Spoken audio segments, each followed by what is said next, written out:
In the days of old, the sorcerers of Riverlong cured the sick and healed the wounded through a great power called Source.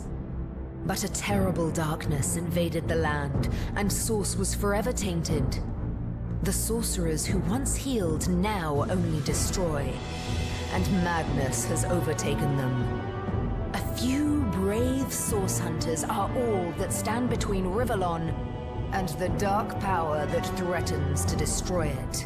Wherever Source appears, hunters follow.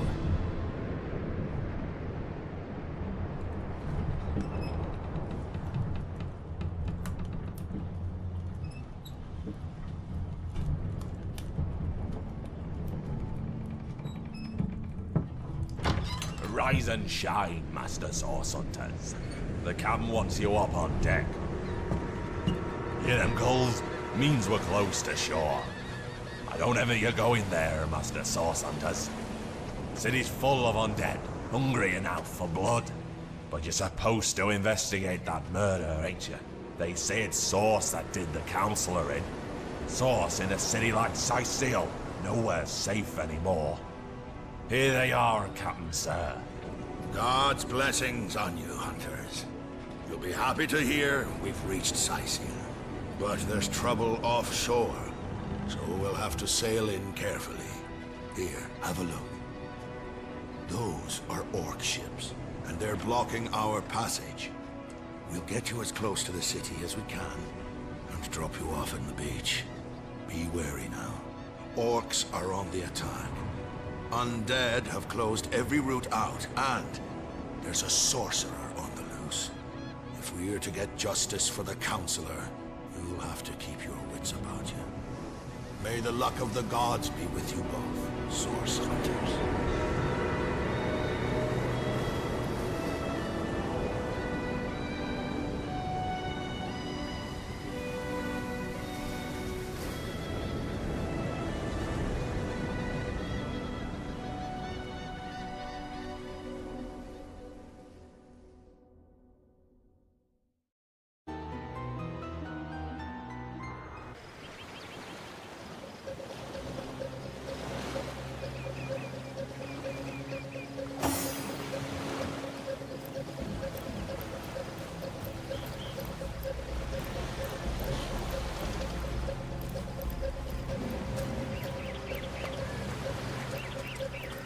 I was really hoping to find some... If I didn't know there were orc ships raiding to the west, I'd mistake it for a placid beach.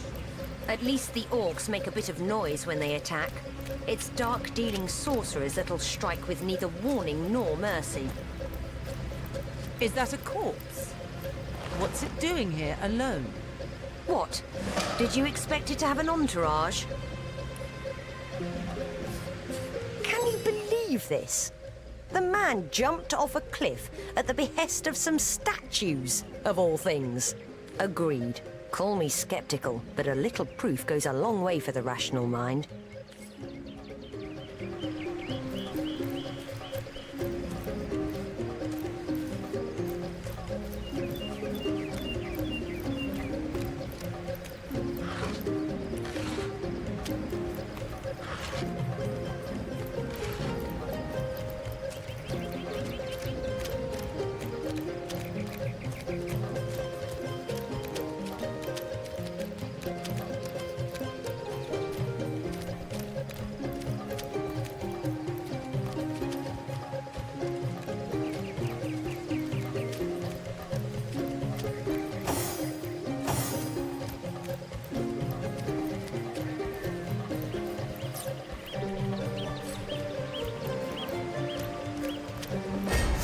Source Hunters, how did they find us?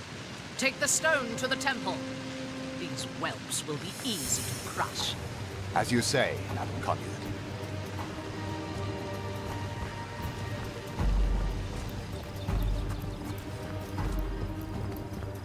Arise, fair dead! Seize upon our enemies!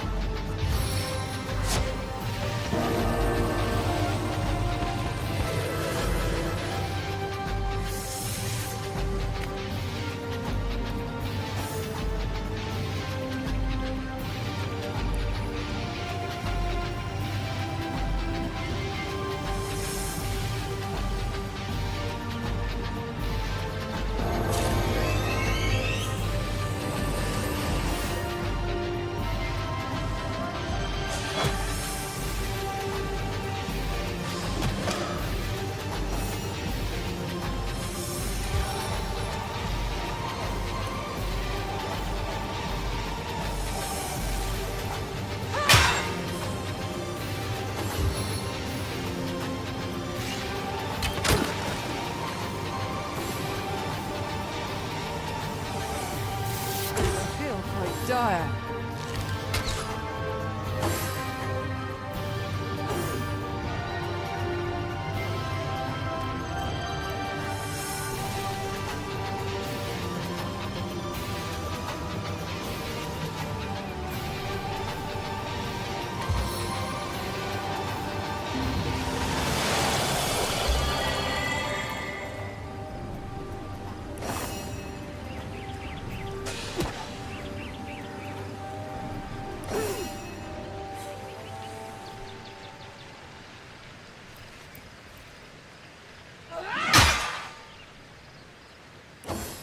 Feeling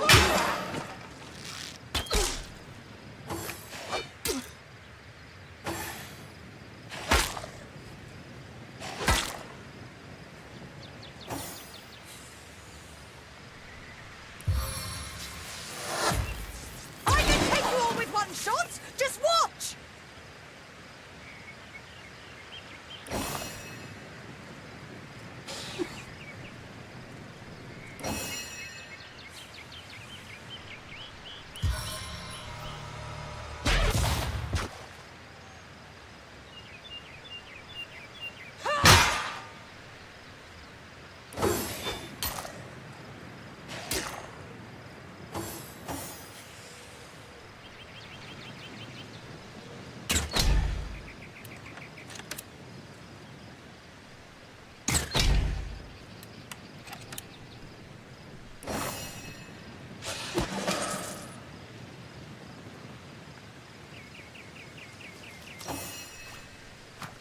My target dances in shadows.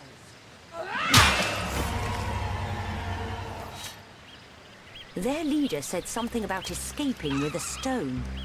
Stolen from this dungeon, I am. Those thieves were more than petty criminals. Their leader gave life to the dead. What stone could they have been so keen on taking? Until we're briefed on our intended investigation, every wasted moment is an outright defiance of our orders.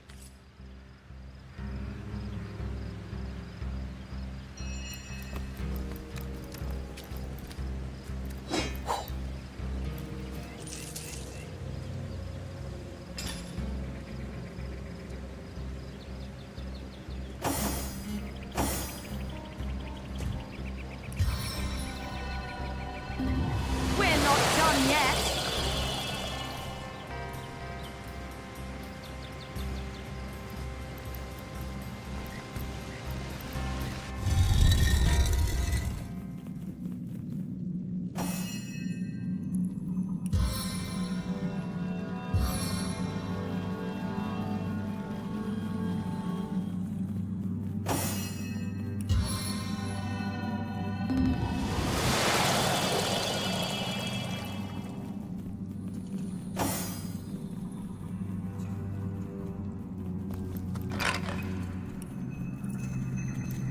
this seems to be broken.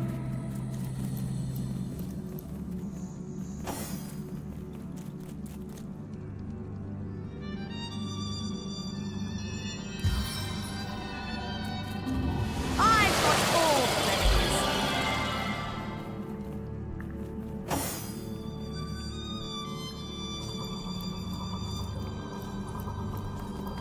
Under lock and key.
There's a mine in the middle of our park.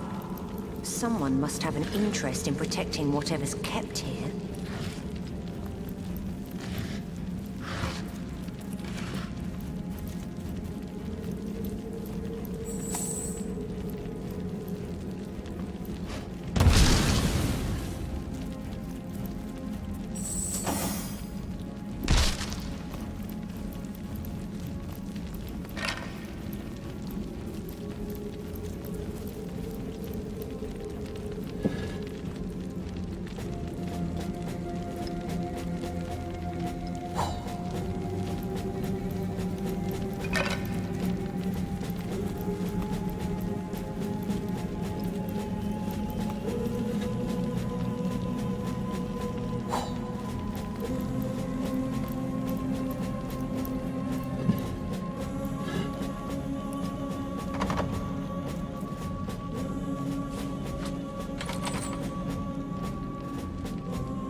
I've always heard there's typically more to a king's tomb than meets the eye.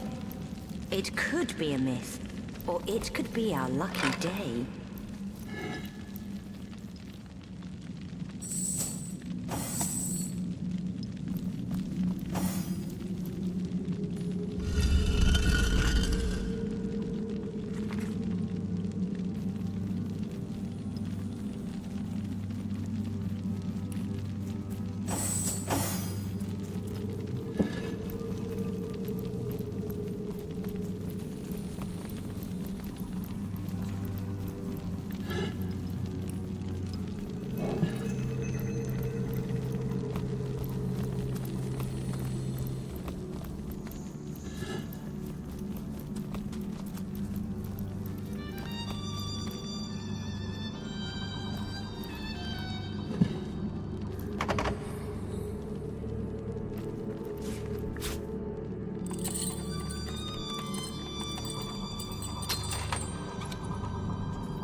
This seems to be broken.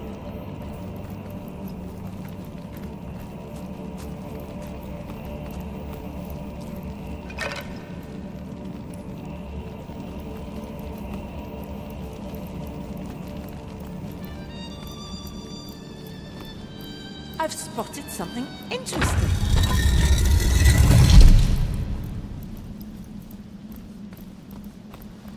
Let's see. Key, lockpick, or hammer?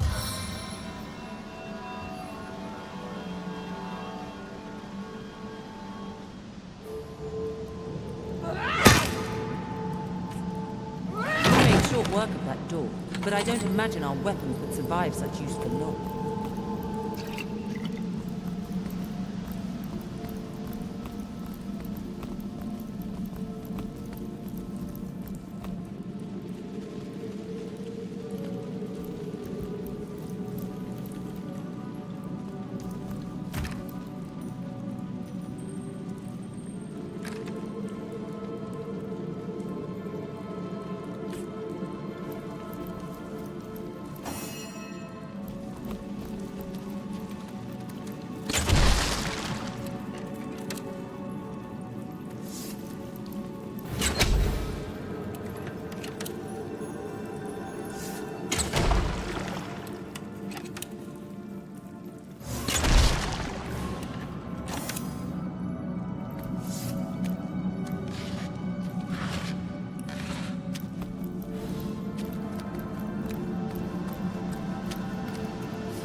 enemies have laid a trap.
What's this? I found something.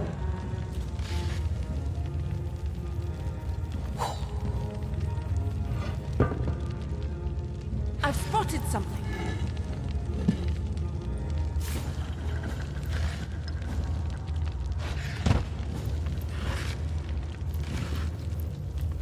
Well, what's this I've spotted?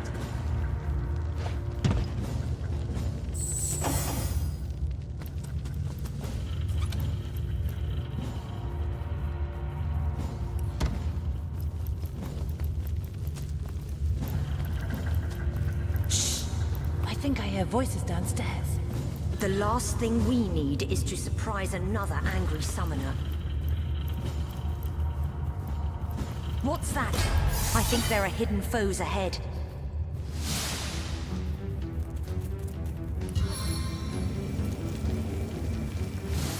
Poison my foes!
Guess someone else got here first.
A living rat dares disturb the slumber of the dead? A thieving fool insults the sanctity of the grave. The bloodstone defiler, where is it?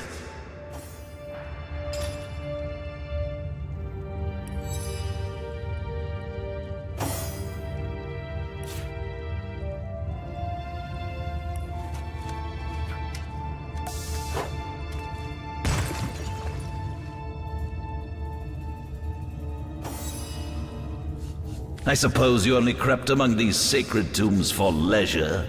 I suppose you had no lust for the treasure of the dead. Ha! Strange indeed. Robed indeed.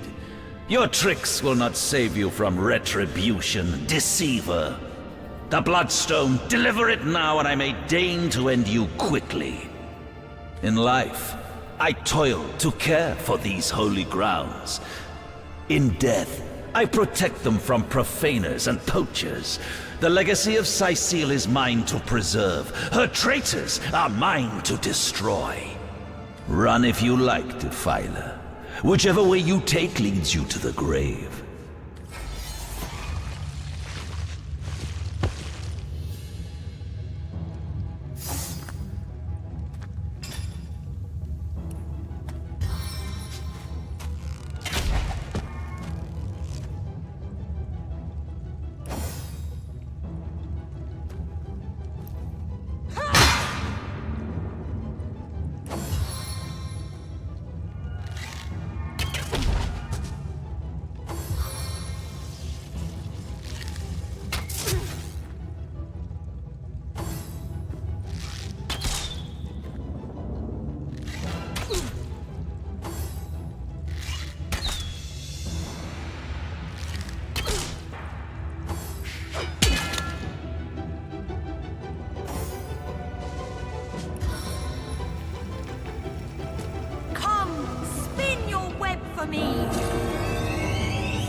Stand before me.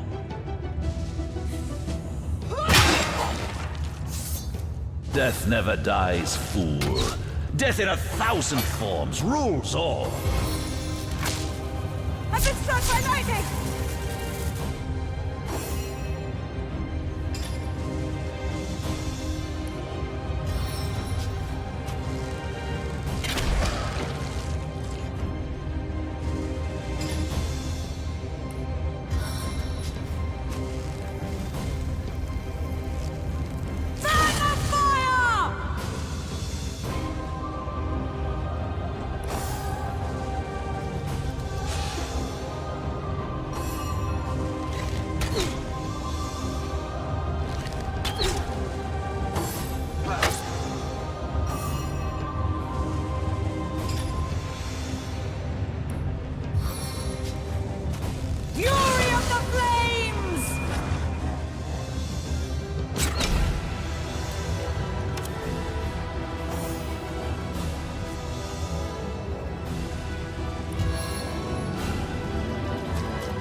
on the mend.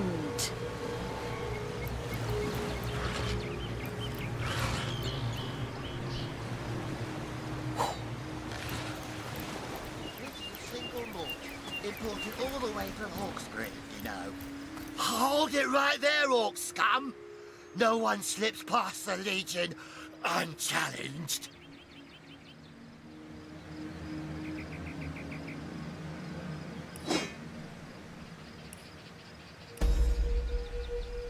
Calm down, Junius.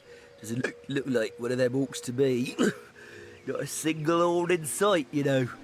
Just hold your tongue, will you, Bibius? Can't be too careful. We are sworn to protect Scythiel. So, you're source hunters, are you?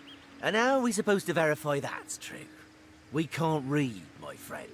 So for all we know, those papers say you're a polymorph parrot on the lookout for a 2-bedroom birdcage. They don't prove a thing. You know what?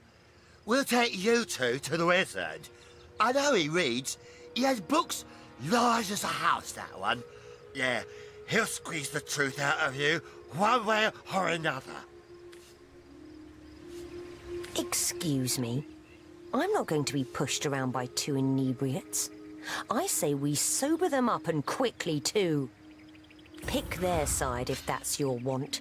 I'll just have to teach all three of you a lesson.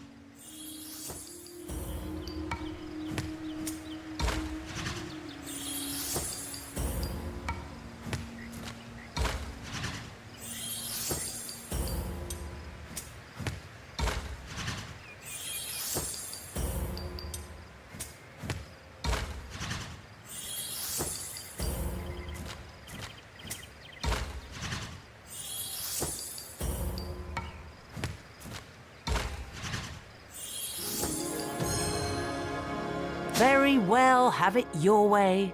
You defy the Legion, will you? The punishment for that offence is death.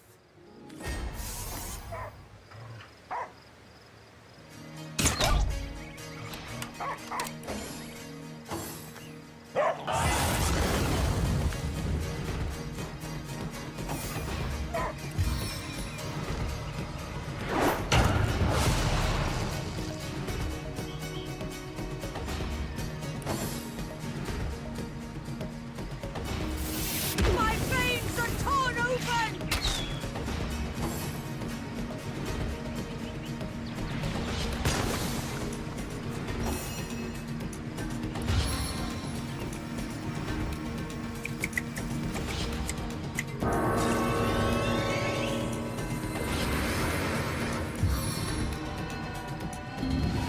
Salve of the Seven!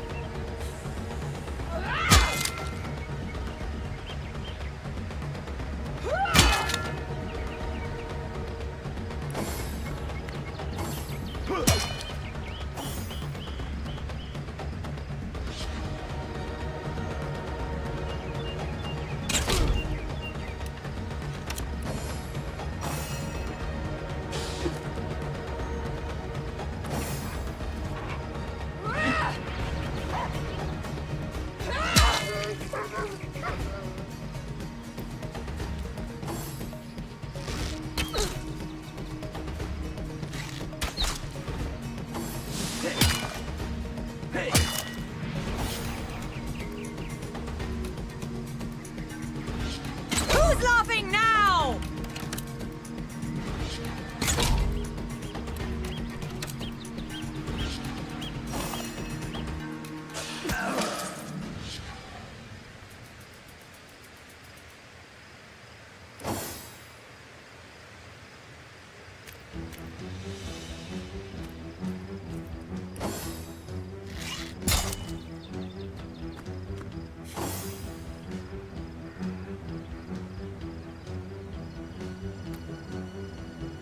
I must focus.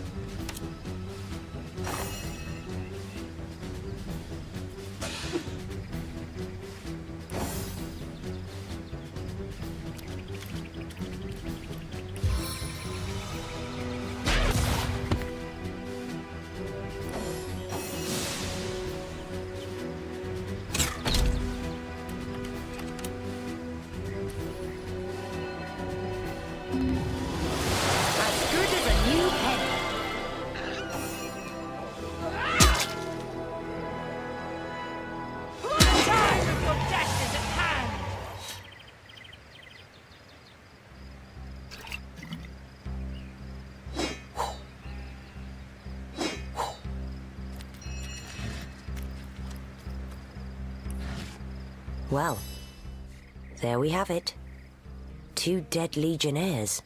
Don't be so soft-hearted. The thrill of the kill, there's nothing like it.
Back into the fray.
Sister! Attack!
Feeling trapped?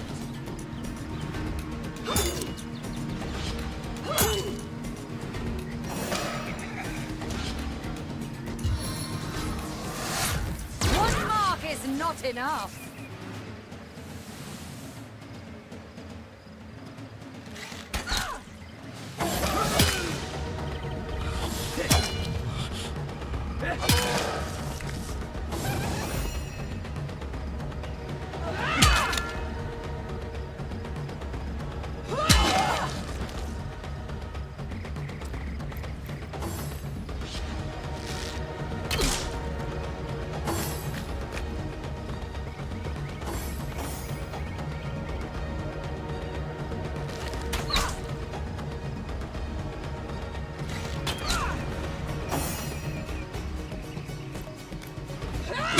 Orcs had a human commander?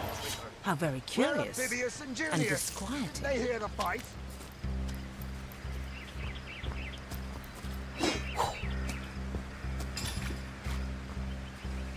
One day coming. Vengeance will be ours.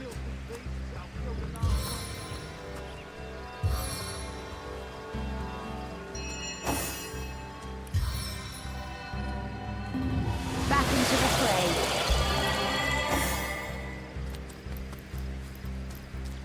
I guess someone else got here first.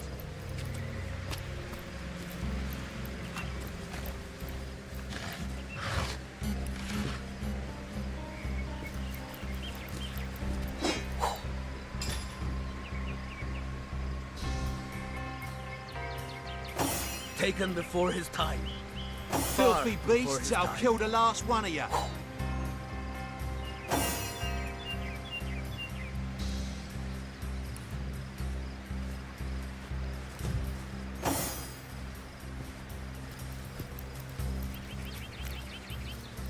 Oi, the Source Hunter. Nice to see these winds are blowing more than bloody orcs our way. Welcome to Seal, comrade, and good luck. Bloody orcs are at it again. Beats me what on earth they want in Seal. This is their second attack within as many weeks, and their second defeat. That rat-faced shaman of theirs even went to the trouble of launching a fireball at a ship in the harbour to the west of here. It's hard to say. That ship needs attention, and fast, or she's as good as sunk. Got any special Source Hunter tricks to make a blue sky turn to rain clouds? Beats me what traitorous madness came over that dog. A man among orcs? It'd be like one of your kind running with a sorcerer. Whatever the Kerr's incentive to raise swords alongside that murderous lot, let's all hope it was a private grudge. Can you imagine if we had to add a slew of wild-eyed orc-loving bedlamites to our list of enemies in Seal?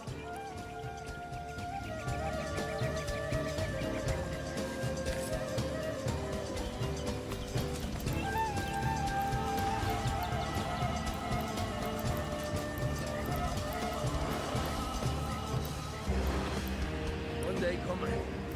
Vengeance will be ours.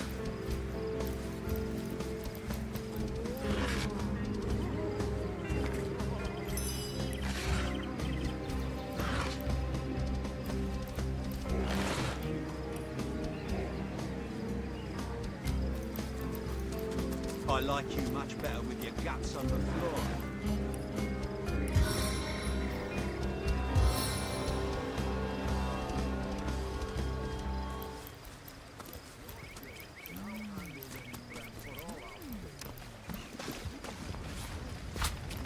Fire!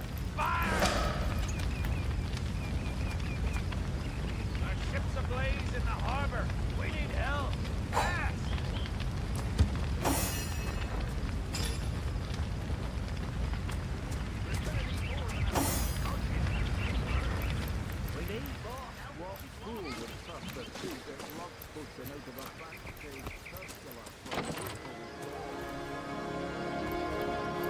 What's all this ruckus?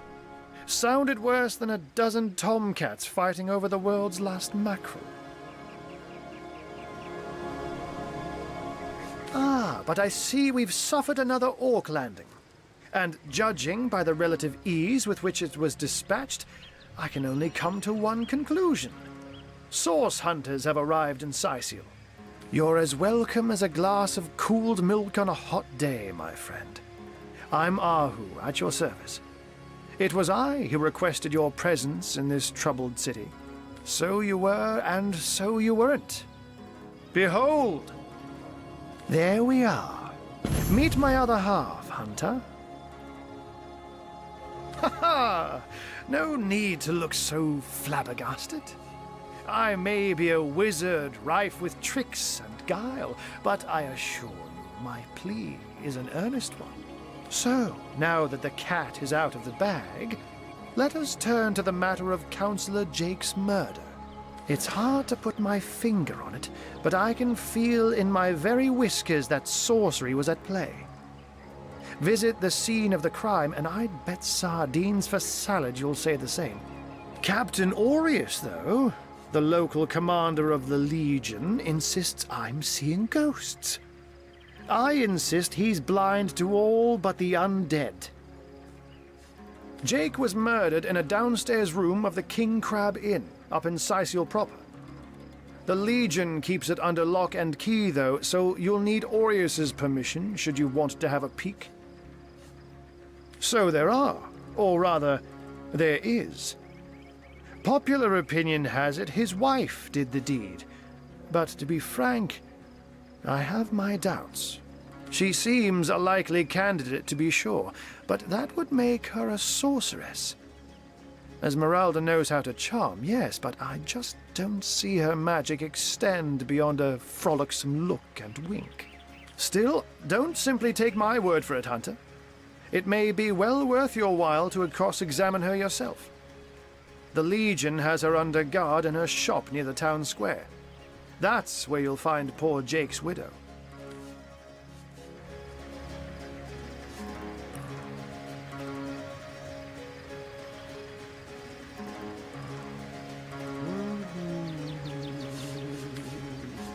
I'm glad we've met, Source Hunter. And I'm certain we have a lot more to talk about. Feel free to visit me whenever you want. I've set up a workshop in the Legion's headquarters. Once you're there, just take the stairs, but do pay a visit to Aureus first. He may bark like a beagle with its tail stuck in the door, but you won't get very far in your investigation without speaking to the de facto leader of Sicil. And with that, I bid you adieu, Hunter. Adieu and good luck. May your enemies prove to be mere mice, and you the dauntless mouser. Undead, orcs. Looks like we have our work cut out for us. At least we won't be bored. How about we go see that Aureus chap Ahu mentioned?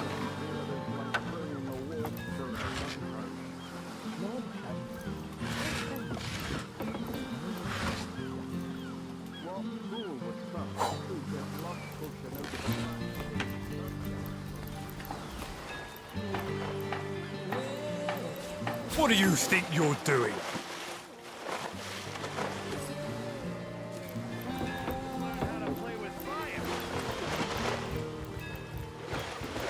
Here's the biggest bucket we got. That doesn't belong to us, you know. Overzealous. No such thing when it comes to sniffing out sorcerers. I say we ought to be able to take and use whatever will make our job easier. Come on, then! Put your backs into it! We need more help for she's lost. Oh, hail the rain spirit. That was a fine display of magicianship it was. Ahu knew what he was doing, bringing in a source hunter, didn't he?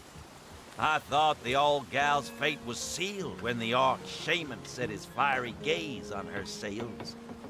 But you managed to rescue her from a watery grave. Closest thing to a miracle I've ever seen.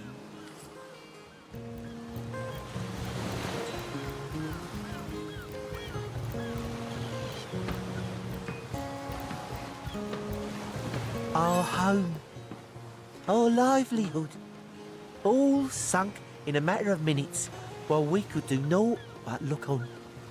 With our ship gone, nothing for it but to get a job. Slim pickings around here, that's for sure. Maybe you could keep an eye out, though.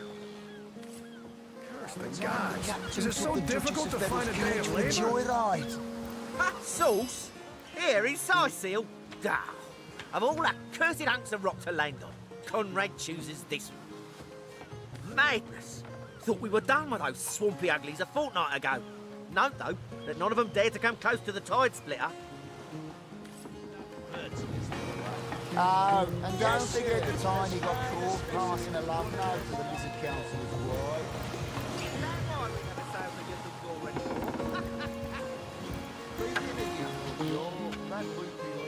Really? The greatest warriors in Rivellon can't cross a rope? 500 yards of my lovely nature.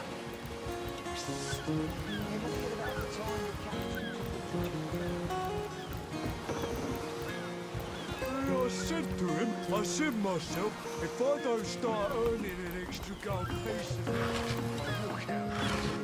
Good on you. He's got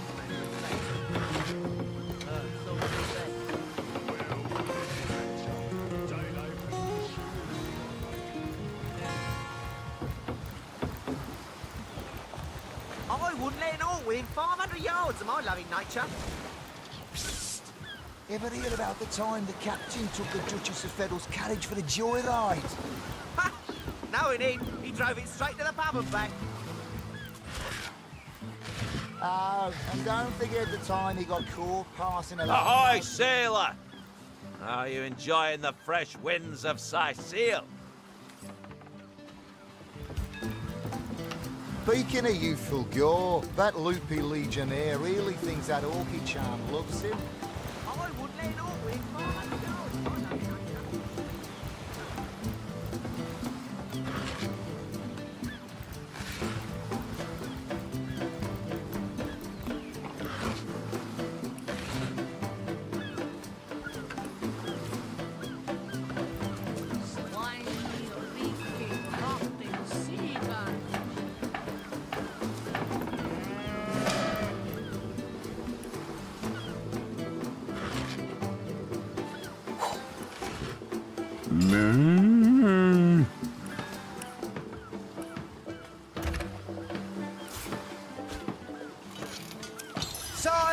Siceal, shiver me timbers and sliver me heels.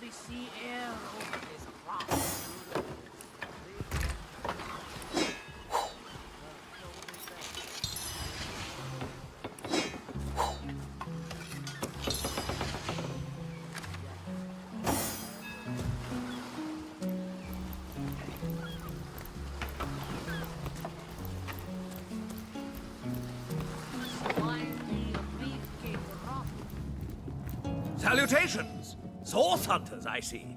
I'm Sergeant Curtius, proud protector of this house of Legion goods. This is a storing house for Legion supplies, perhaps the most important building in the realm, by my and others' estimation. And I, Sergeant Curtius, have been trusted to guard it. Curtius is my name, the Legion is my calling. One day, Moira. One day you'll show 'em all. God, duty's not so bad, hey? Would be quite a bit better if I could do it in peace. Just making conversation, mate. Mate, he says. We are colleagues, nothing more. Come now, it's just a turn of phrase. Will you please turn your phrases elsewhere? Report! Nothing to report, sir. You never have anything to report. Isn't that a good thing?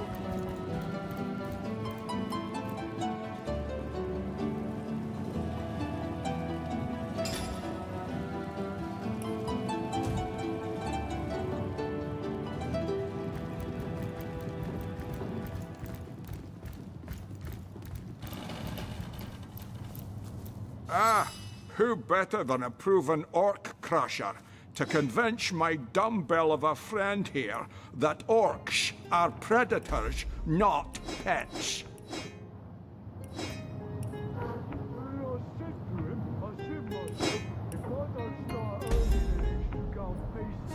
Enough of that.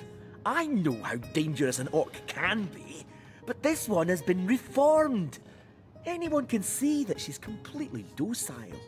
But my prejudiced friend here still wants to kill her. My friend here and I were patrolling outside the city walls, when who did I see creeping along the shore but this lovely orcish lady? For a brief second, as long as eternity, we locked eyes.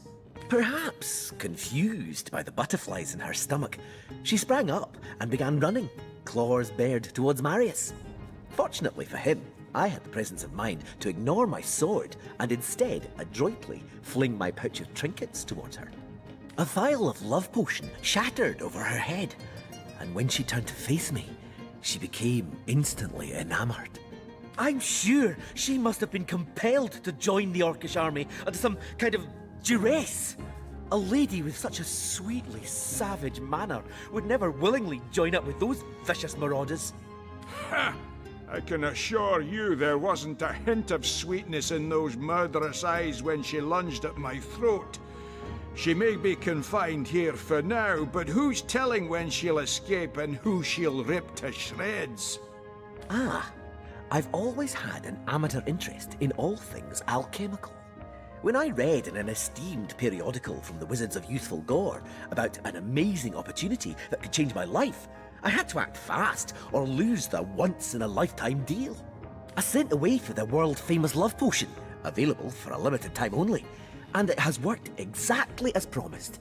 You see what a fool my friend has been, spending all his cash on snake oil and bringing a temporarily tranquilized monster into our midst to boot.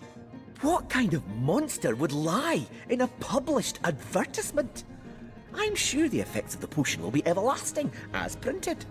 You see, he'd believe it was noon at midnight if he read it on a printed pamphlet. Please tell me you can reason with him, or ditch reason and use your sword to shave him from his murderous darling. Agreed. I've never met an orc I trusted, charmed or not.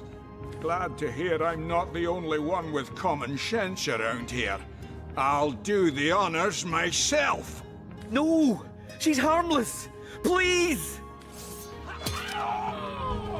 Avert your gaze and I'll... You bastard!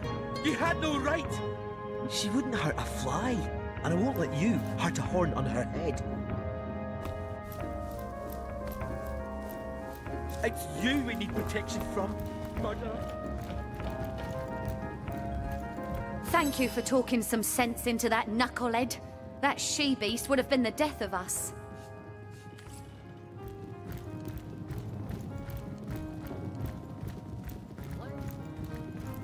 But I've got the foulest of the lot on my racks.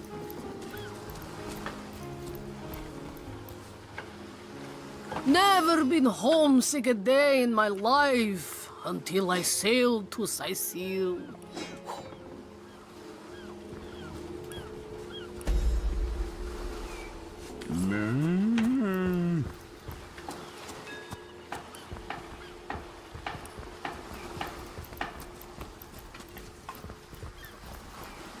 I can't even smell the sea air over this plot.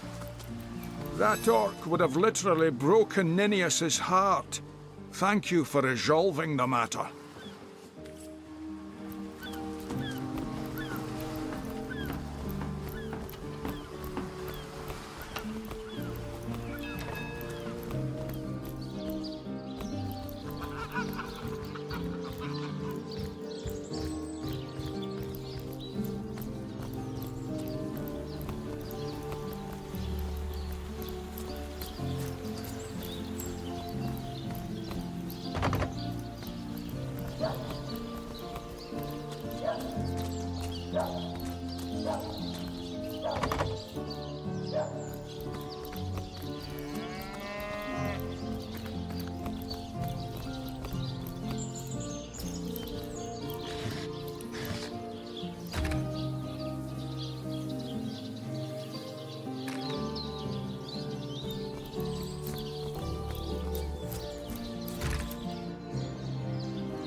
Say, no one's around. You wouldn't raise a fuss if I, borrowed one of these fish, would you? Borrow, indeed. I'll sooner meet a cat wizard than see that merchant repaid. Come now, I'll be good for it, I swear! I never would have dreamt of resorting to petty theft during better times, but what choice have I got now? If it's steal or starve, I'll choose steal. So what do you think? Should I snag a fish? I'm sure this one little fish won't starve the merchant. He should take the fish. Whether the merchant loses a fish or this man goes hungry, someone will suffer in this equation. We might as well help the man in the most dire need.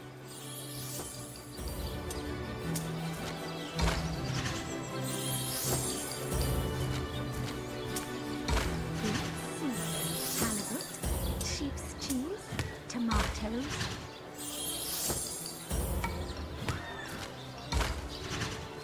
Heavenly herring, delicious dogfish, yours for a scrap of gold each.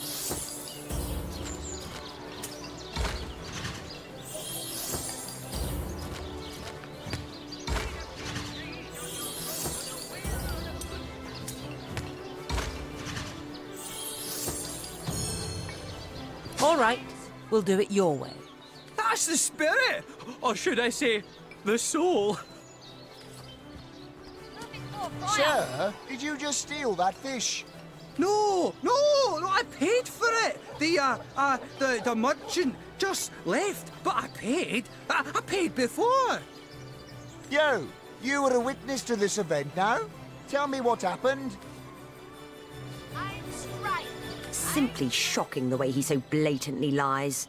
What kind of monster are you? You encouraged me to take the fish and then throw me to the wolves. Curse you! Come along quietly. You did the crime, sir, and the sentence is yours alone. Problem than a set of silver arrows.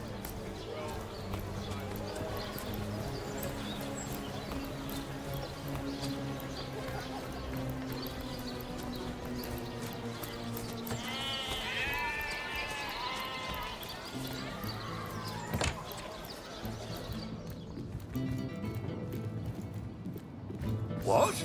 Oh, it's you. Come closer, then. Closer, huh? My ears aren't what they used to be. Nor my eyes, for that matter. Yes, hello, Source Hunter. Our city welcomes you. Oh, what? Oh, you mean Cyseal. Very difficult times indeed. As though the death of Jake, and by source magic no less, weren't enough. We're also facing all sorts of brutish intruders. The undead have overrun all but one northern trade route, while the orcs are making a habit of savaging our beaches.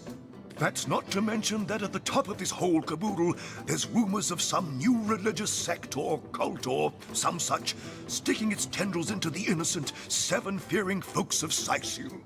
And, while we're on the subject of troubles, I myself have a private matter I'd like to bring to your attention. It involves a magic relic I rather foolishly sought. A weapon called the Staff of Pergamon. What of what now? Oh, you're speaking gibberish. Ah, you mean the Staff of Pergamon. Yes.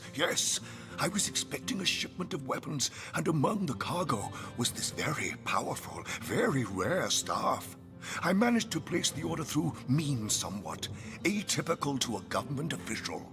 Cecil proved an old fool, though, for the merchant slated to deliver it to me has just informed me that the damn thing has gone missing. I fear it may have fallen into the wrong hands, and I wonder if you could retrieve it for me. His name is Conrad, captain of the Tide Splitter, a merchant ship still docked at the Cyseal harbor.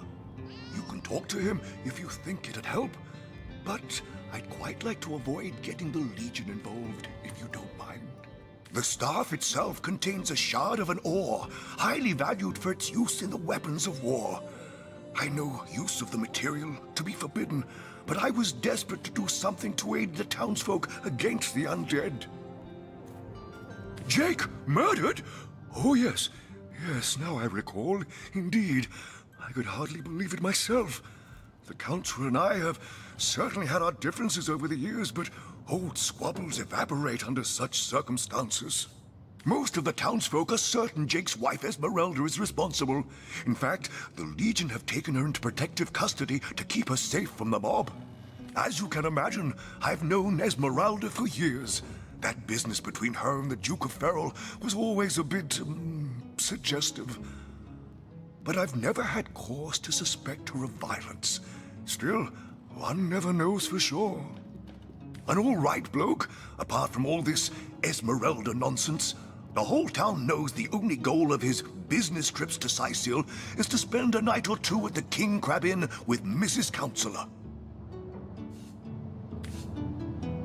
No, all my clothes are in fine condition, thanks. I've been going to the same tailor for years. A sauce hunter! Oh, what a sight for sore Sicilian eyes!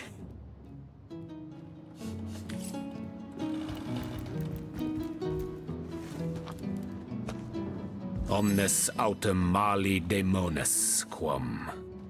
What? What is this? Who are you to interrupt my musings? By Naga the Protector, they have the manners of boors, these boatmen of Sicil. Oh, but perhaps I spoke too soon. Perhaps I was mistaken, for you hardly resemble the local fisherfolk, which, incidentally, is a compliment of copious dimensions indeed. No, a source hunter, that is what you are. Yes, a stalker of sorcery, a chaser of charms pernicious. In truth, I cannot go so far as to say it is a pleasure to make your acquaintance, for I take no pleasure in the company of man. But it may just be to our mutual advantage to join forces nonetheless. I would tell you my reasons, but it seems rather pointless to do so, seeing that quite clearly there is no room left in your band of adventurers for an additional champion. A pity, really. No, this isn't the grimoire I'm looking for. Is there no new book to be discovered? In the name of Amun-Hor, I bid thee Tujda Getahal, be welcome, human. My library is yours, as I hope your friendship is mine. I am Victoria, daughter of Mayor Cecil. Oh, I know what you're thinking. The likeness isn't exactly striking, is it? When I was very young, you see, I must have been cast out by my tribe, for I was found in a wicker basket floating past Sicil toward the sea. The fisherman who found me would have drowned me on the spot, for I am an orc after all. But praise be Amun-Hor, dear Cecil was among the gathered crowd, and he took pity on the exiled infant that chance had put in his way. He raised me like I was his own, this kindest of souls, taught me the language of men, their customs and their letters. Thus, I became the city's librarian, a position I uphold with no small diligence and pride. Indeed you may. The wisdom I here hoard is yours to peruse and even take with you. All I can ask is that you return the books you borrow so that others may enjoy them too. What nonsense. The pseudo-monarchy. We'll place this book here. A volume of poetry or novels? Most Or promising. rack. Mayhem.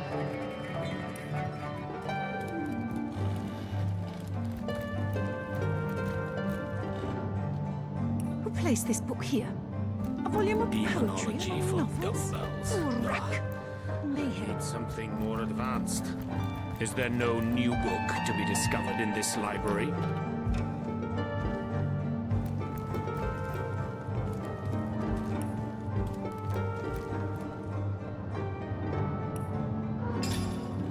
Demonology for dumbbells. Ugh. I need something more advanced. The blushing pot. The Encyclopedia Demonium. Esmeralda does have I a know it propensity by for all heart. things naughty, hasn't she?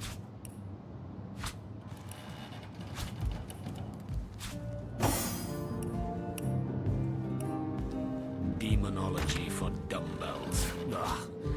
I need something more advanced. Is there no new book to be discovered in this library?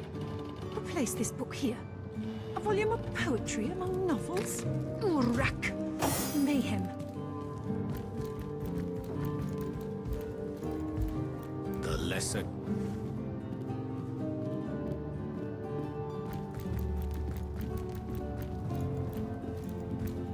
Let us see if you can choose the finest green.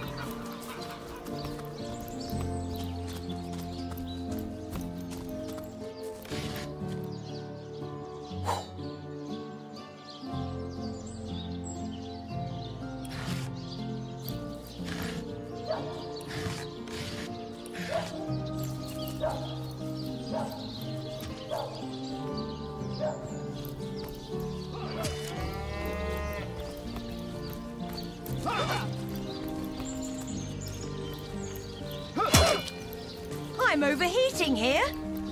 You don't think it's effective, do you? Come on now, I pulled her off you before she could do any real damage. Source Hunter. A sight for sore eyes if ever there was one. I know you're probably knee-deep in that awful murder investigation, but truth be told, the Legion could use your help as well. We've been conducting a series of expeditions into undead territory, and I'm afraid I must admit they've met with very little success. Lieutenant Selenia, at your service. I'm Captain Aureus' second-in-command, but rest assured I am a lot more kindly inclined towards source hunters than he is. Now, I certainly don't mind a bit of healthy competition, and even rivalry between our orders, but I, for one, have no intention of looking a gift horse in the mouth. And that is exactly what your presence in Sicil is, Source Hunter. A gift and a blessing. Only heroes such as yourself can make a true difference in this troubled part of the world. Such is my honest conviction. The undead. I pitied them at first. Many among them were once kind and innocent civilians of Sicil, after all. No longer do I feel that way, though.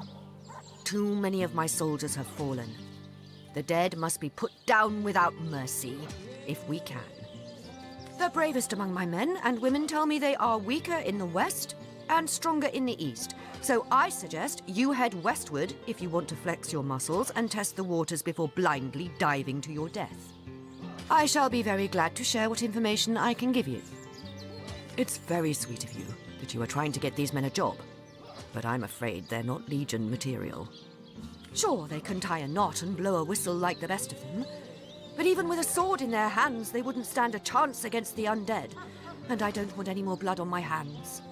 If ever we want to be victorious in Sicil, we have to track down the root of the undead uprising. Under the Pact of Volunteers, 3 expeditions were launched to do just that, but so far, none of their participants have returned. 3 landmarks were chosen for further investigation: the lighthouse, the burial mounds, and the old church. Places fraught with danger all. There's a lighthouse to the west, up on the bluffs, overlooking the sea. No man has gone there in a decade, and yet a light shines from its pinnacle every night. The locals say it's haunted, and half a dozen legionnaires have gone to find out whether or not those are mere tall tales. I fear for their safety. There are ancient burial grounds to be found north of the city. As good a place as any to start looking for necromancers, wouldn't you say? A local archaeologist offered to tag along with the men. Here's hoping his knowledge on the subject may prove to be of use to them. There's a church to the northeast of here, built atop the very place where once stood a temple dedicated to the Source. The Sicilians razed it, and built a church for the 7 instead, supposedly to symbolize the victory of the gods over evil sorcery. All superstitious mumbo-jumbo, if you ask me. But when the dead rose, that is when they were first spotted. Hence the expedition. So I did. The Pact of Volunteers. Many legionnaires will do whatever it takes to go home, which is why I personally sign their transfer orders the moment they make it back from a mission behind enemy lines. The chances of survival during these sorties are only about 1 in 10, you see. So my soldiers are free to volunteer, and if they are successful, they just bought themselves a boat ride home. I think that was an insult. Don't pay attention to the beast, Fergus.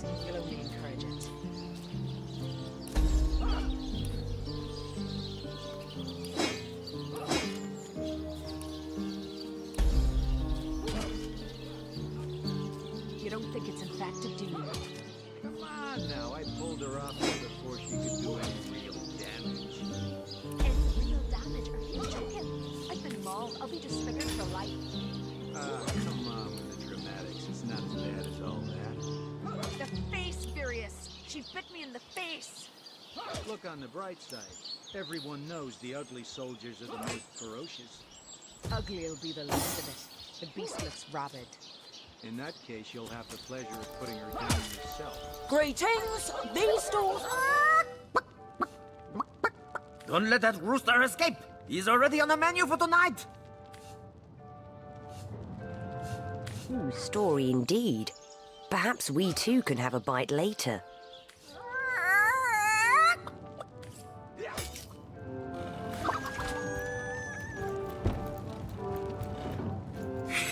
That was close. Thanks for catching Fidgety Jack here. I guess he got nervous when I mentioned drumsticks. Let's have that bird then, shall we? Our troops are mighty hungry.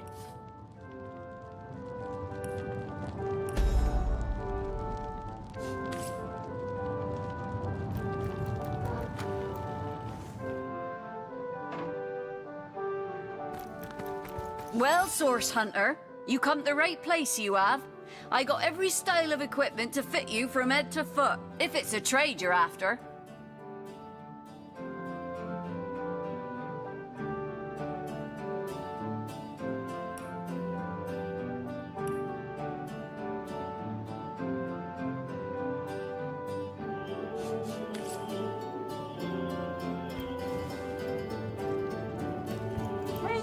These stores are for our Legion troops. Rivellon's finest work up mighty fine appetite, serving feathered.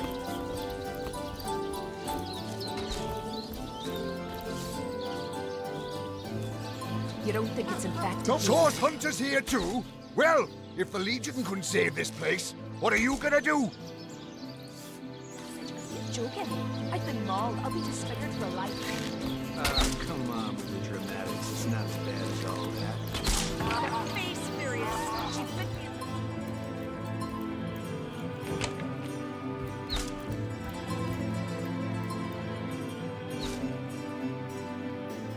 What have we here, then? A so-called Source Hunter, eh?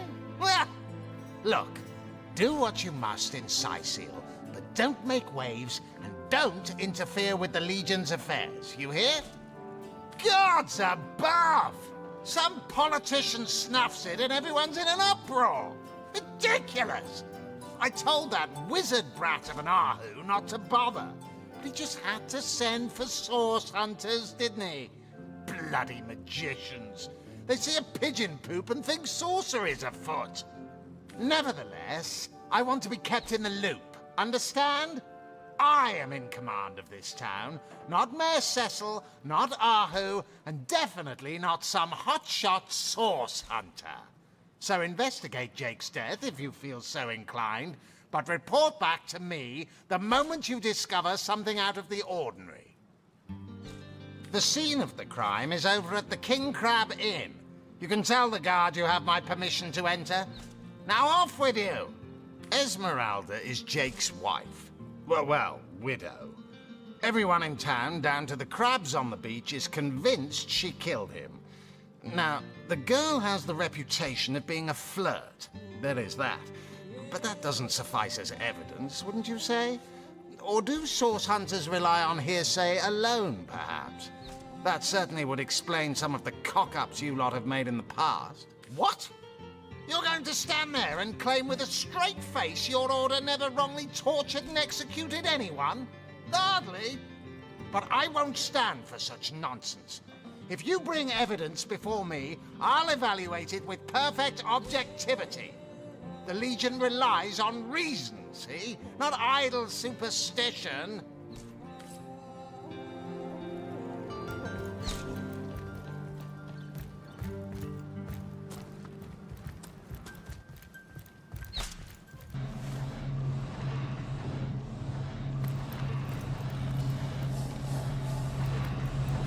I hope your quest fares well, dear hunter. By all means. Strangers leading orcs. Humans. But that would be like kittens leading a wolf pack. And yet, I have heard rumors about a sect of sorts. A shadowy set of worshippers that associate even with orcs. Some say they're sorcerers. But people will say that about anyone who behaves a bit strangely nowadays.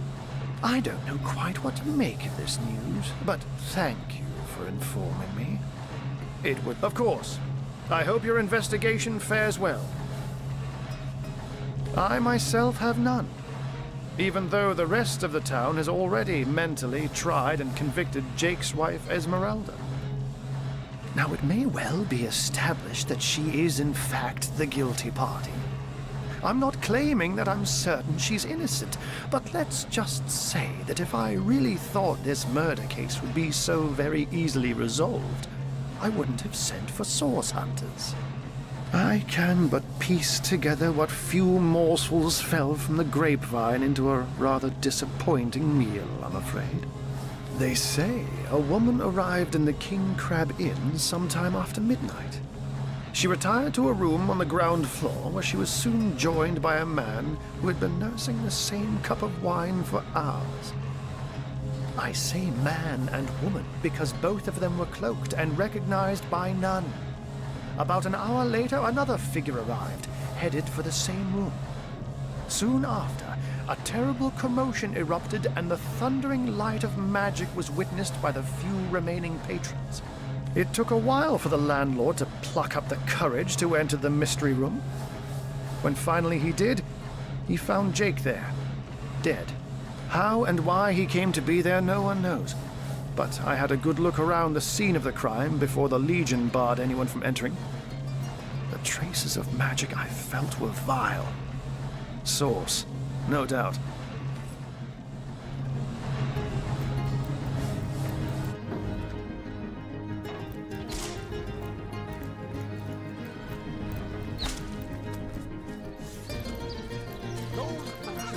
You don't think it's infected, do you? Come on now, Sorry, I pulled sir. her off you before she could do any real damage.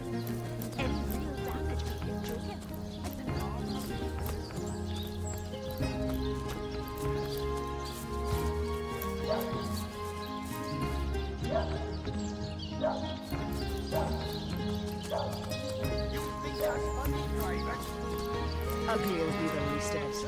The beast looks rabid.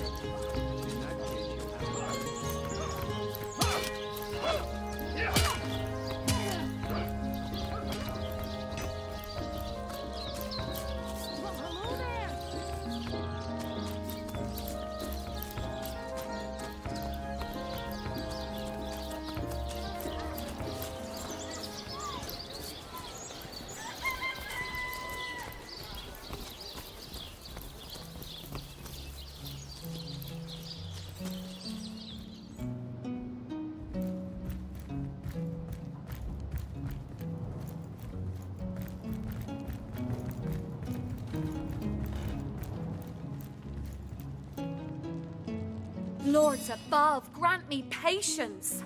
You're a source hunter, aren't you? Here because you think I killed my husband. How many times do I need to state and restate my complete innocence in the matter? Like I told just about every legionnaire in town, I don't know anything about poor Jake's murder. I want his killer found and tried, but everyone suspects me of this evil deed. And you're no different, are you? So what happened? Some of them tittle-tattling crab chasers down the pub call me a murderous gold digger and you believe them? These insinuations truly go beyond the pale. Oh, I think I'm getting one of my headaches. I am Esmeralda, wife of Jake, and now, alas, his widow. Poor man. We were both so young when we married. He so rich and I so poor. But his one and only princess just the same. Adamant about her innocence. We'll need to look for evidence if we want to prove she actually did the evil deed.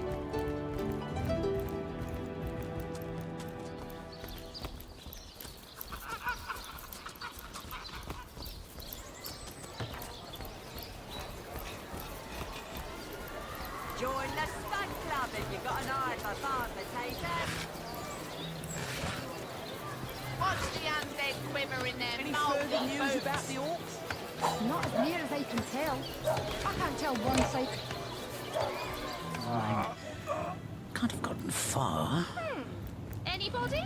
Neither of you cares to plead for his very existence. Excuse me? This is a private sick room. Who in the name of the Sevens you think you are barging in here? Out, I say, right this instant. I'm sorry. It's this task. I'm just... Who am I to meddle with life and death this way? I'm an apprentice of the healing arts. Healing!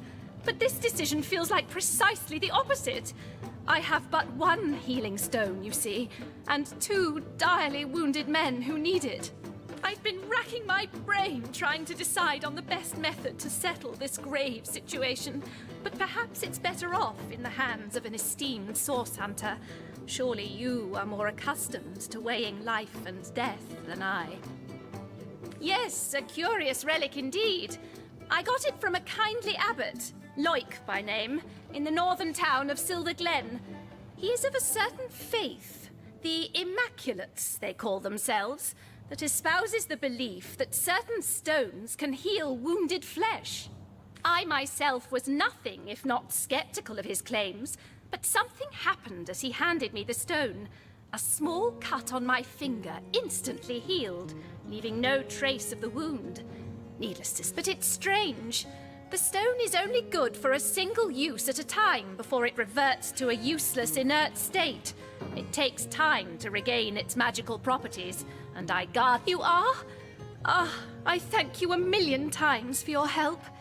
Who have you decided should receive the healing stone? Not for this world. Yes. Boris deserves to... Boris it is? Yes. I'll deliver the stone. I'm glad we'll get to save one man, but my heart breaks for the other.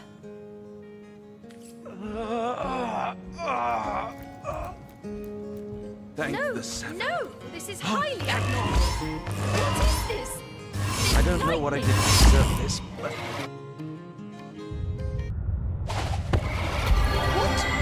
What happened? Is this a dream? I don't think so. That stone. Somehow it sends us flying into the stars. Terrible! By the quill that lasts 1,000,000,000 words, what's this? 2 Rivalonians here? At the end of space and time? How very, very, very curious!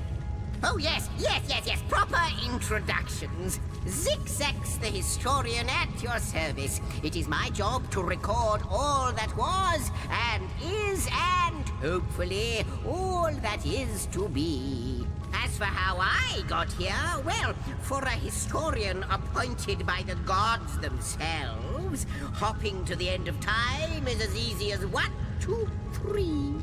How you got here, though? That's a rather more interesting question. On such a tiny and rapidly shrinking vestige of space and time, I wouldn't have expected to find a soul but my own shadow. What am I doing here? Attempting to avert disaster, of course. Attempting to prevent all that is from disappearing. Tell me, friend, when I mentioned that this place is the end of time, did your heart quicken and your stomach drop? If not, they should have. Time ought to have no end at all. Indeed, I can think of no worse nightmare for a chronicler such as myself. But something totally, utterly terrible has happened. Show, don't tell, I always say. So go, peer through yonder looking lens and feast your soon-to-be terrified eyes on the darkness that is approaching. I think that imp may be quite...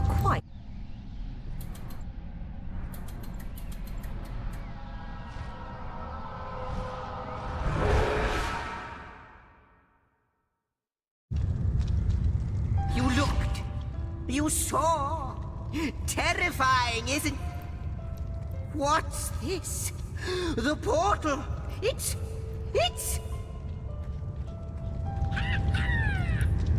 The portal has become active. Fantastic. Astounding.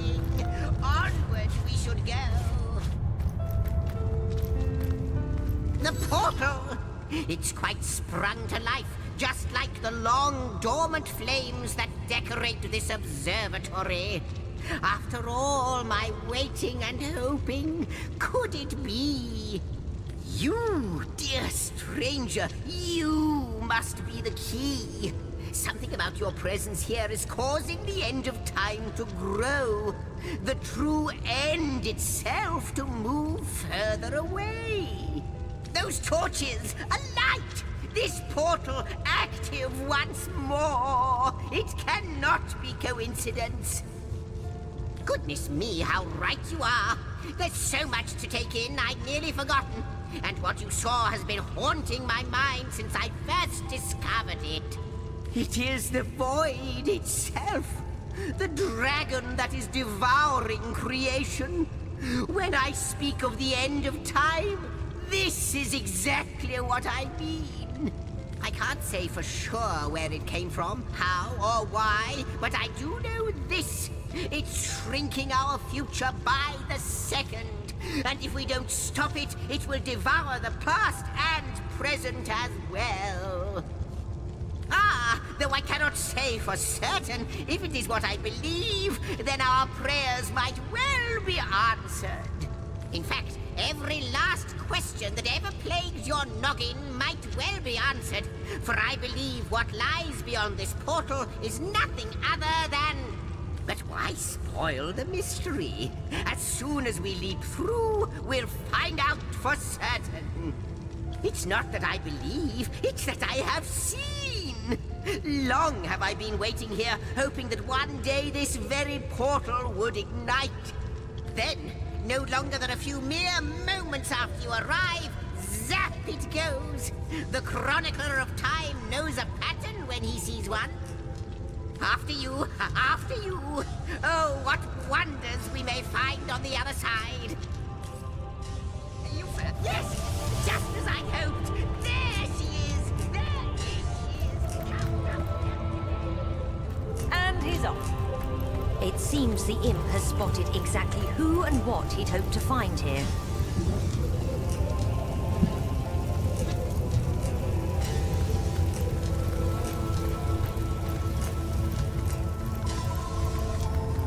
I have the last test. The last test. The last test! If you believe yourself worthy of rifling through my ample treasures, I do dare you to prove it!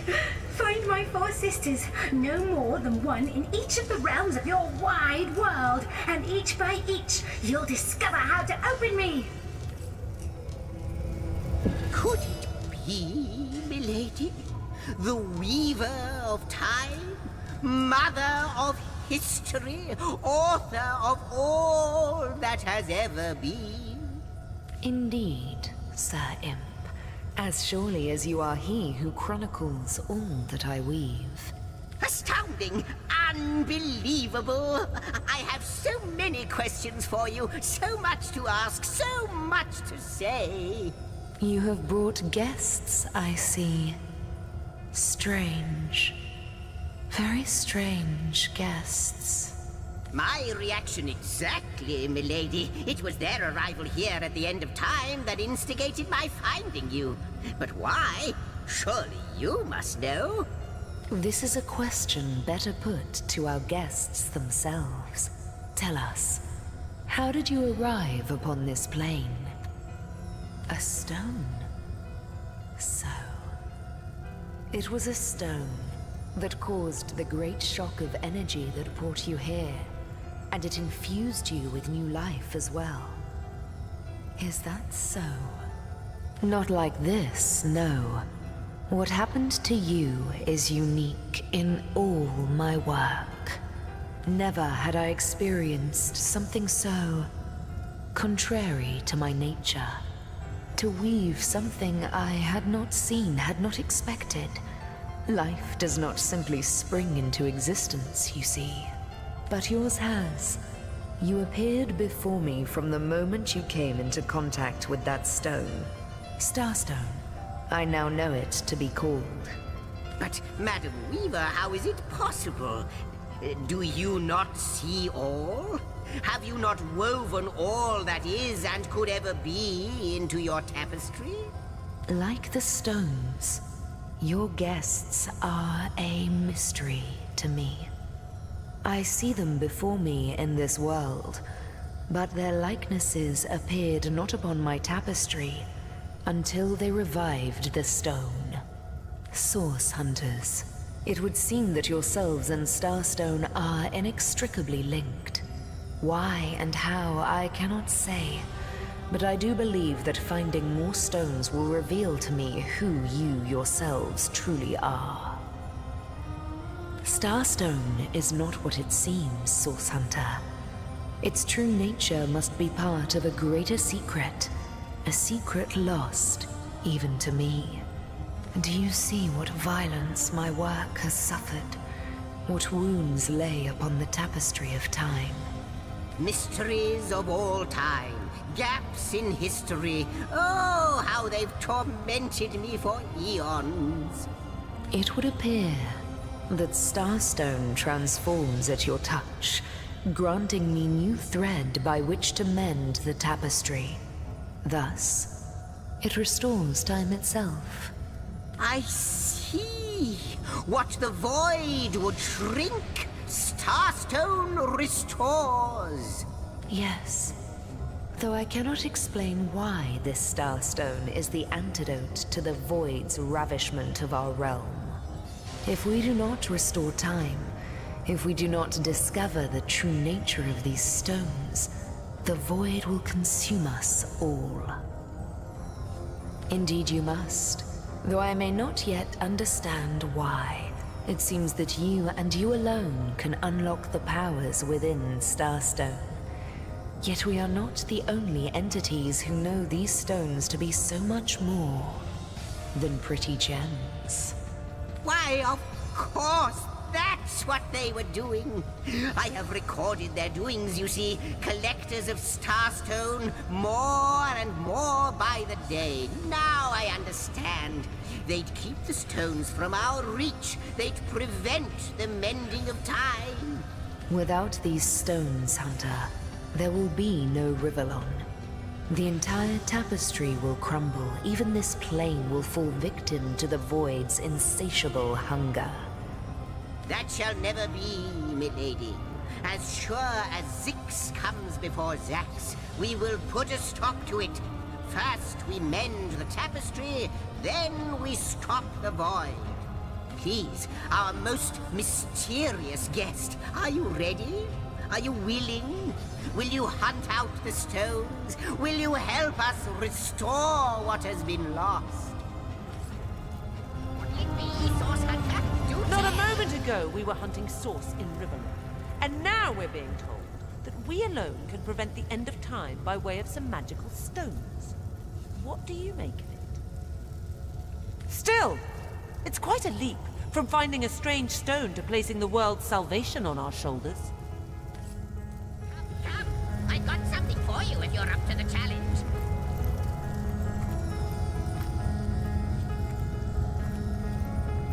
The glint in your gaze and the set of your brow suggest to me that you've not given up on our dear old Rivellon. Not just yet. No, with you searching out Starstone, I believe we'll mend the tapestry in no time. We'll find out just who you are and how exactly to send the void back to wherever it came from. But you'll need a way to travel between Rivellon and this homestead, won't you? Who wouldn't want to see what fantastic changes your search will yield? And who knows what the Weaver might discover about you? Luckily, the power of portals is known to you, so I'll let you in on the little secret of how to transport back and forth from the end of time. Just, don't go sharing it around. Never know who we can trust these days. Off you go, then. You've Starstone to find, and I've a tapestry to examine. Surely there must be some clue here as to how on earth you're related to the end of time. Cross my heart, hope to fade in the void, I honestly don't know. But ask her. If she claims it is so, perhaps she knows why. Before you go, Source Hunter, a final word. Once you return to Rivellon, there will be someone waiting for you. My agent, my eyes and ears upon your world. I hope he'll be able to help you as much as he can. Time, I need hardly remind you, is of the essence.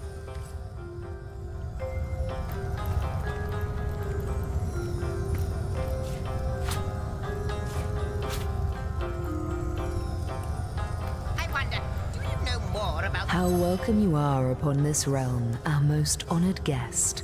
I hope you begin to find this place more familiar than it may yet seem.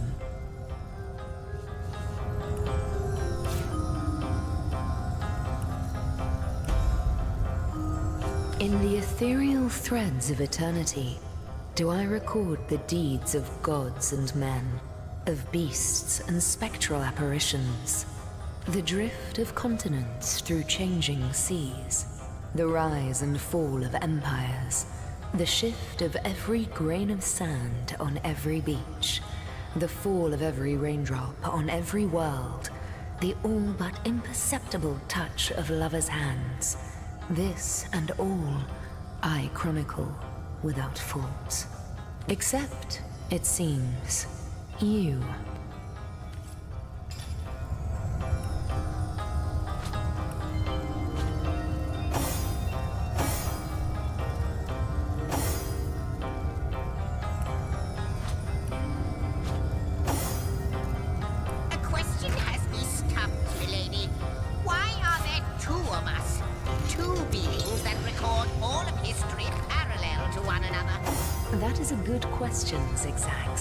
One without a conclusive answer, though its resolution may lie in conception. Where you chronicle, I will chronicle and create. Where you arrive at conclusions, I spin origins besides.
On the like the imp said to the ballista operator, shoot!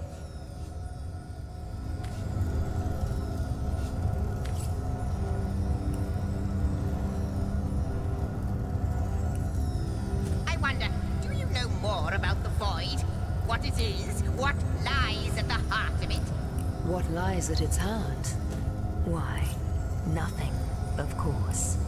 The great absence of all that even the gods cannot comprehend. It eludes us, like in...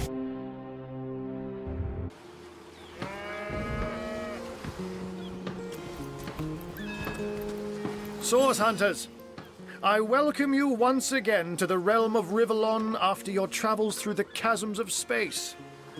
Nice to have found a shelter, wouldn't you agree? Where you can come to no harm. I know the imp historian has told you about his agent on Rivellon, and that agent is I. So now that you know of the alliance between me and Sir Zigzags, let us turn to the business at hand. Starstone. And I'll be delighted to give it.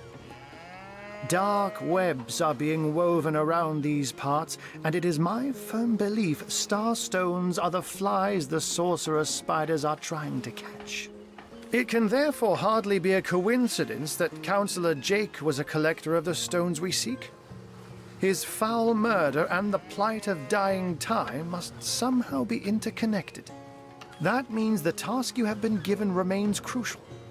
Find the assassin that did away with Jake, for you're bound to stumble upon Starstone along the way.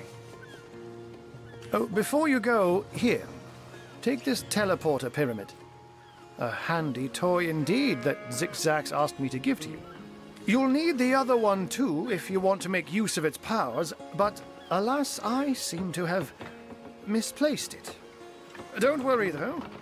Use this one here and it'll take you straight to its twin. Now that this matter has been settled, hunters, I shall detain you no longer. But rest assured, I'll do my share of hunting too. So if you spot a white cat during your travels, do stop to say hello.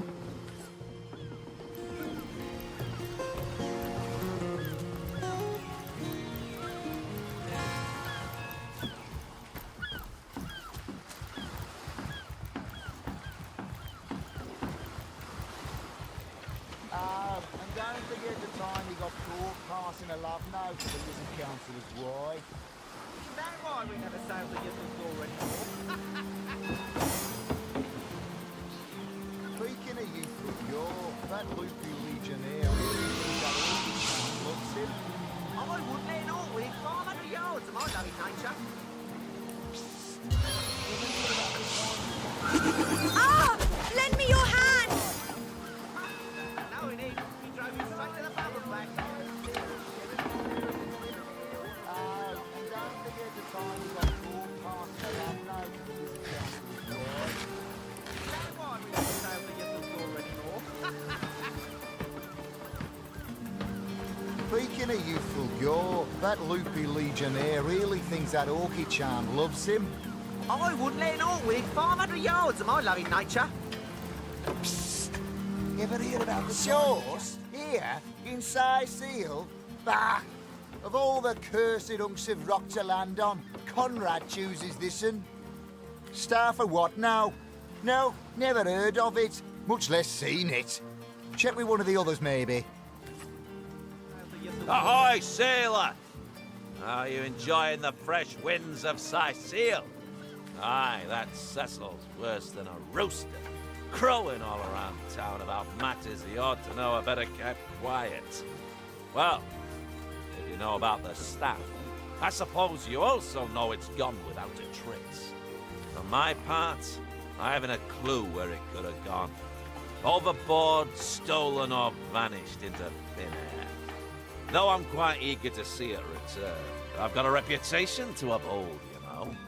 Wouldn't hurt to ask some of my men. I tried myself, but sailors tend to be a bit tight-lipped when they're afraid of getting one another in some trouble. Seaman's code, you know. Not to rat out a fellow sailor. Devil's carriage for the sauce? Here, it's Star for what? Sauce? Here in Seal? Now that you mention it, I noticed Dietmar, a fellow merchant travelling with us, carrying a sealed box off the ship during their attack. At the time, I figured he was just escaping with his personal effects. But it could well have been that staff you're talking about.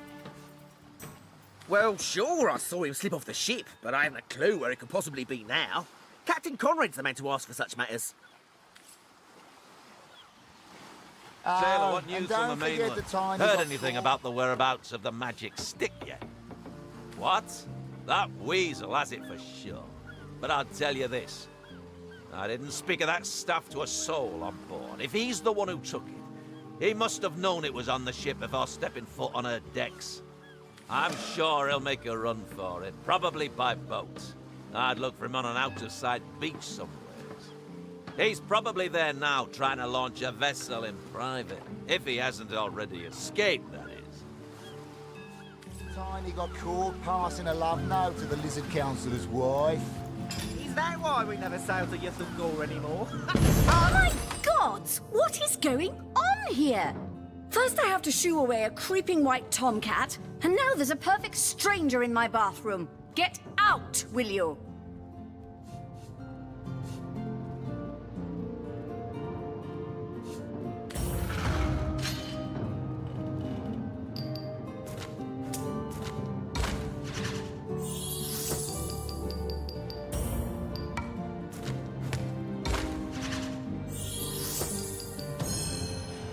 Little mix-up indeed. I don't know what you and that horrible little imp are planning, but leave my bathroom out of it. Treasure! Out! No! If you...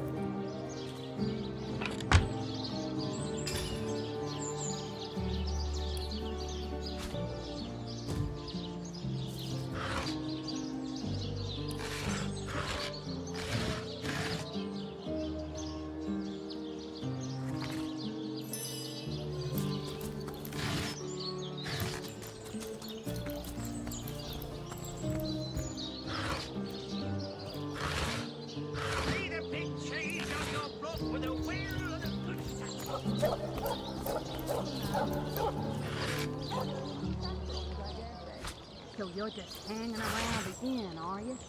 Waiting for what, exactly? Oh, thank you to leave me be, you old bat. Oh, you think you can speak that way to him? Well, like I said, I've got my eye on you, Sam. I am a You there! A moment of your indulgence, if you please. You are the Source Hunter, are you not? The hero the whole of Sightseal is abuzz about. The talk of the town. The juiciest grape on the grapevine. Such a pleasure to meet you. A delight. No, scratch that. It is so much more than a delight. It is an intervention of fate. Yes, that's it. Fate has put me on this very spot so I may tell you all about a most intriguing opportunity indeed. Oh, it's not merely an opportunity. It is a once-in-a-lifetime chance to become better. To become the full extent of the promise that is locked inside of each and every one of us. So first of all, let me ask you this question. Do you like adventure? So you mean to say we do not live a life of adventure? We don't do anything else all day long. Clearly, two strong personalities stand before me. Two who voice their opinions with vigor when they differ. What else could I expect from mighty source hunters? Too bad your line of work comes with such measly recompense. Am I right? The wage of a mere soldier. Now, between you and me, tell me truthfully, don't you sometimes wish you could earn more? Really? I wouldn't mind earning an extra penny here and there. Well, don't quarrel about it on my account. Still, if a matter is divisive, it is divisive mainly because it is alluring. And riches are so very alluring. Even so, my friend, matters of a pecuniary nature aside, what is life without variety, without spice? To be a source hunter must get frightfully dreary sometimes. Am I right? All those orders. Investigate this, retrieve that, and at the end of the day, what do you have to show for it? Wouldn't you prefer to call your own shots? Be your own boss? You'll always stay menial with that attitude. Just what those trusted masters want. You disagree with one another. But that proves you are firm-willed, that you have the minds of independence, not dependence. Admit, life's too short to spend it doing someone else's bidding. Am I right? Of course I am. And I could help you attain the dream, enact the change you deserve. And that is exactly why I am here. Why fate has put me right by the door to the King Crab, so that I could meet you and tell you about the marvel that is the Fabulous Five. The invitation to join is yours. Grab it. Ah, the Fabulous Five. How I enjoy simply saying the words that describe the most illustrious and celebrated adventurers' guild in Riverlon. Our mission, to better the world. Our mantra, to better ourselves as we do so. To realize our dreams and cleanse our souls. You'd like nothing more than to enlist, wouldn't you? Of course you would. And you can. Of course, if you still have questions, I shall answer them to the best of my abilities. But if not, how about we get started? What a gem of a question. Straight as an arrow, sharp as a switchblade. Most meritorious of you. Now then, to join the Fabulous Five is to join a fellowship, to join a fraternity, a sorority, a community. The title of Knight is bestowed upon you the moment you sign our waiver, and so it all begins. I shall be the one to give you your first contracts, and once the job is done, I shall see to it you get your fair share of the reward. Of course, should you spread the word, should you propagate the gospel of the Fabulous Five, and thereby draw new knights into our fellowship, you will get a share of the reward from their contracts too. Isn't that wonderful? By now, the genial glow of the fellowship must have warmed your heart. It has, hasn't it? But did I say fellowship? I mean family. For like a family, we support one another, cheer one another, see each other through thick and thin, partake in glory and defeat. Work hard, fulfill contracts, enlist new knights, and swiftly shall you rise through the ranks. You will better yourself. You will better Riverlon. You will make the stars shine all the brighter, and you'll get fabulously wealthy in the process. What's not to like?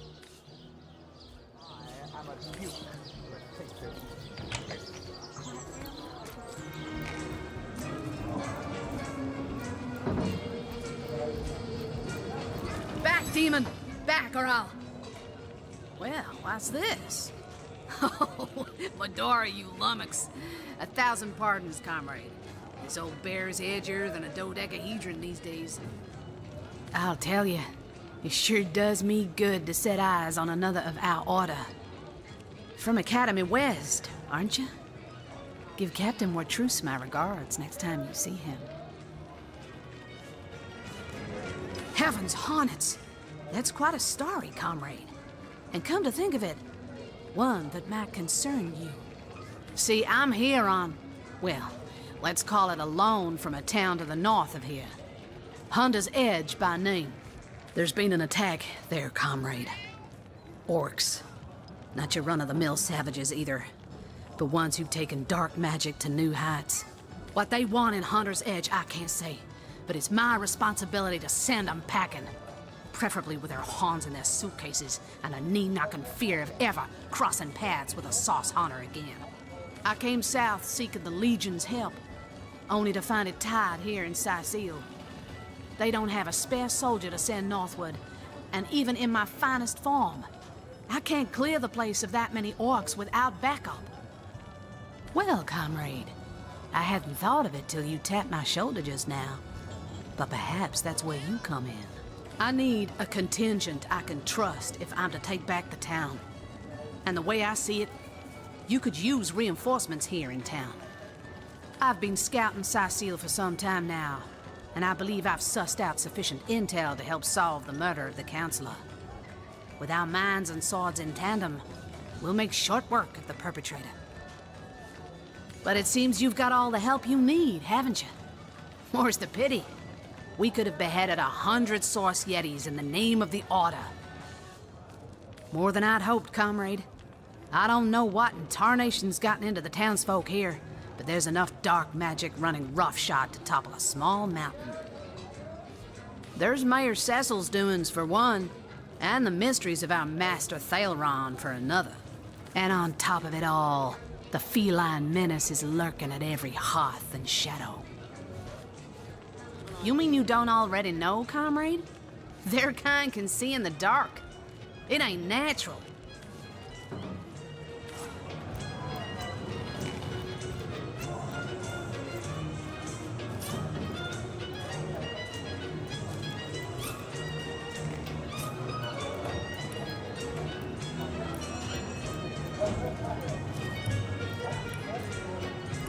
Oh, my good man. Drink if you please. Please do keep shouting, my Whatever happened to that troop of eager imbeciles we sent to the northern cave? What have we here? A source hunter, is it? Well, my day just became rather more stimulating. Oh, stand still then, if you don't mind. I want to take a good long look at the so-called savior of Sicile. Oh, you think you can speak that way, love? Well, suffice to say it, I've got my eye on you, Baron. I am a duke. Take him, peasant.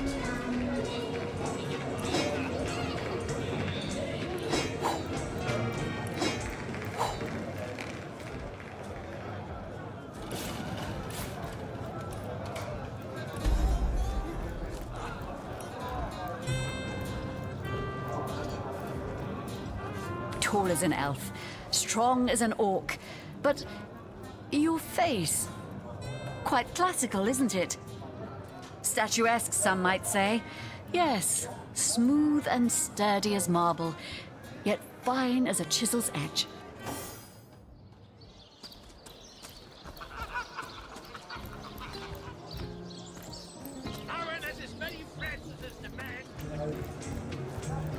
So you're just hanging around the inn, are you? Waiting for what, exactly? And my word, what passion burns from your eyes. Please forgive my being forward, but I dare say, can it be? Well, you're exactly the person I've been searching for. That I have. For nearly a lifetime, it seems. Well, I'm sure you must know what I mean. Like existence itself lacked a significant component? Like if you could only fill a certain void, could connect with the right body, the right spirit. Together you could uncover new and thrilling vistas. I believe I have found that component, that body, that spirit within you, Source Hunter. Come, if ever we are to be united, we must truly entwine our fates. We must link our causes forevermore. Yes, you must join the Fabulous Five right away, as soon as time permits. Together, as a team, we'll explore the boundless realm before us. We'll uncover fate, inch by inch. Oh, you think you can speak that way to her? Well, suffice to say it, I've got my eye on you, Baron. Ah, hello. I suppose you're here to viciously interrogate me for information I don't have, like our noble Captain Aureus before you. It's very tragic news. I won't posture and say that the Counselor and I were anything near allies, but I truly never wish the man harm. Ah, hello. Yes, she and I have a history. That's hardly a secret anymore. I quite doubt it was even a secret from Jake while he lived. As easy as it would be to pin suspicions on Esmeralda or I assure you that the affair was never so steamy and sordid as the busybodies around town make it out to be. Jake and Esmeralda had no great affection for each other. He had his interests, she had hers, and there was little passion left between them. Certainly not enough to fuel a murder.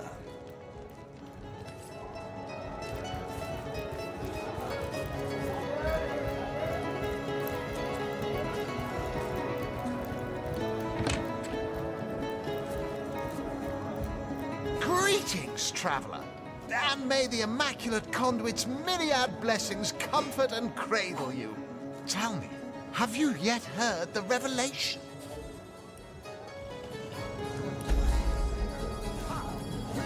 You mean you haven't heard? Oh, what fortune that I may share the goddess's salvation with one who has, as yet, been lost. Steel yourself, friend, for your mortal spirit could be forever transformed from this moment forth. The conduit, our link to the goddess herself, has given us a special gift, and the gift is thus. By following her instructions and becoming initiated into the one way, we can each of us live on for a span greater than the number of stars that twinkle within the goddess's right eye. She came from on high to we mortals and showed us the path to the goddess, where all living souls are naturally inclined. She showed us that injury and malady need not mark the end of life, but that through her methods we could ascend to greater life in service of the goddess. Ah, for this hallowed information, you must seek an immaculate chapel. Go north, friend, through the forest and into the town of Silverglen, where all may be revealed. There, among her followers and friends, dwells the goddess's ecstasy, her one way. Go on the path to the righteous, my friend. Forget not that the conduit has great plans for you.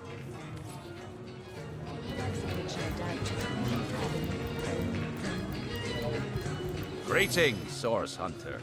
I don't mean to hinder your investigation, but I can't open this door for anyone who hasn't received Captain Aureus' explicit approval. Not exactly the friendliest bloke, the Captain, is he? Well, your reward for getting your ear chewed off is a waltz through the town's finest magical murder scene. Enjoy. Oh, my good man.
Everything we do seems to fortify your abilities.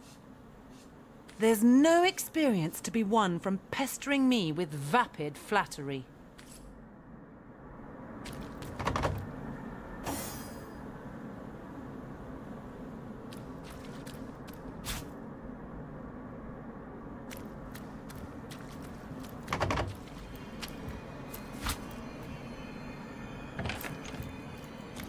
Looking good.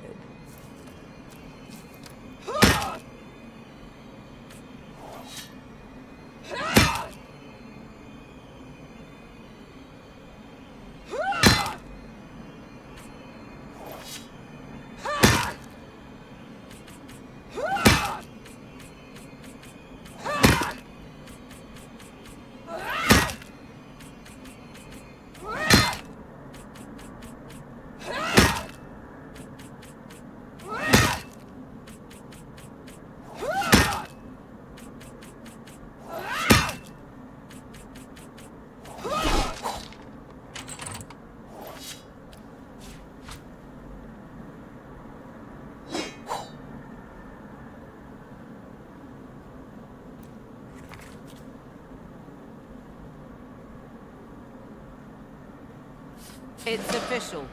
The Duke of Ferrol is the worst poet in Rivellon. In his defense, not much rhymes with murder.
In play here, all right.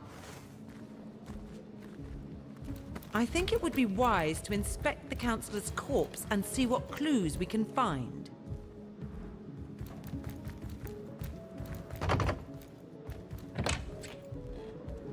Greetings, greetings! Oh, you are most welcome in my chamber. Customers rarely find me up here, but I do so abhor the hustle and bustle of the marketplace.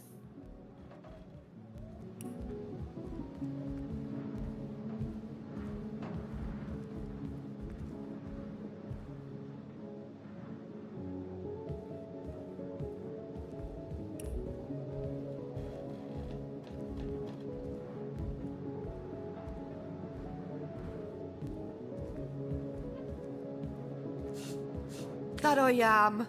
I have spent more of my life on the road travelling alongside great caravans than I have in any given place in Rivellon.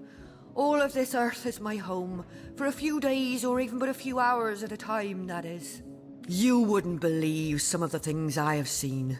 Oh yes, a city besieged by the dead isn't even remotely special to me. All the better that it isn't, for you and for me, because outlandish events lead to outlandish wares.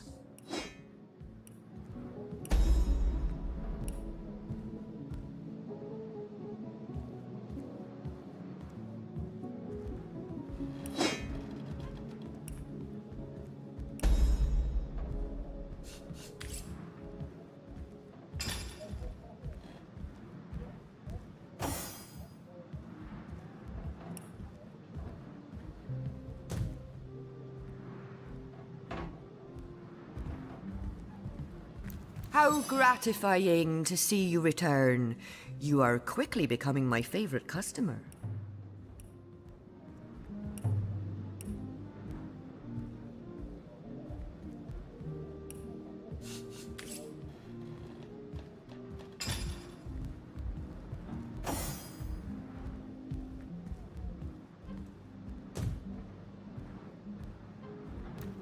How gratifying to see you return. You are quickly becoming my favorite customer.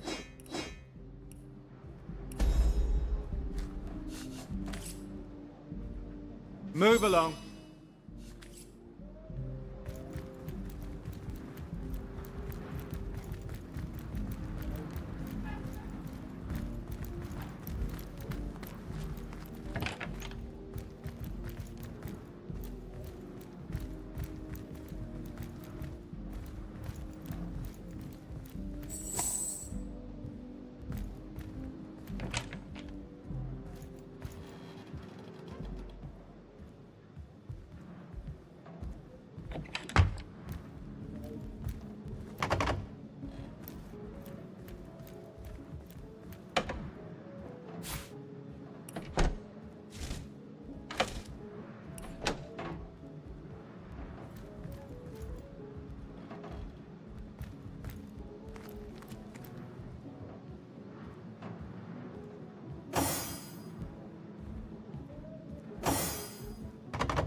Sweet relief!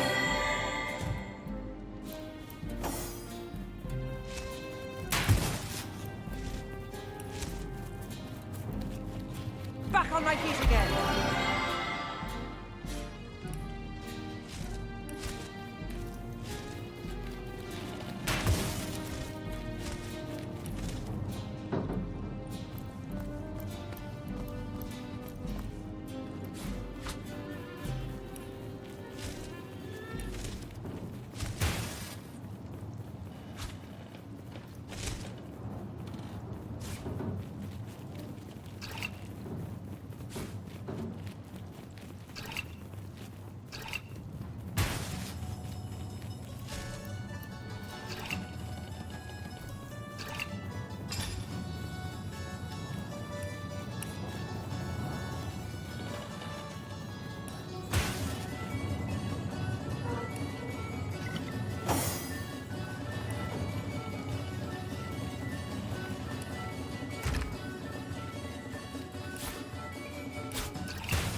How gratifying to see you return.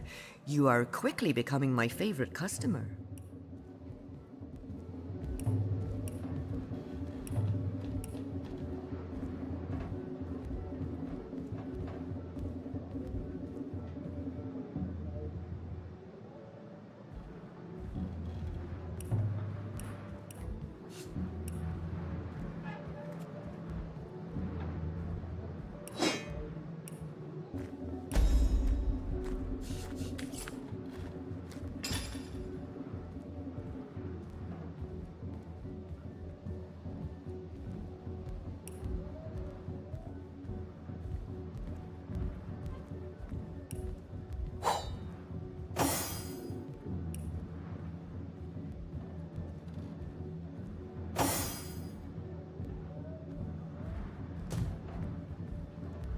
How gratifying to see you return. You are quickly becoming my favorite customer.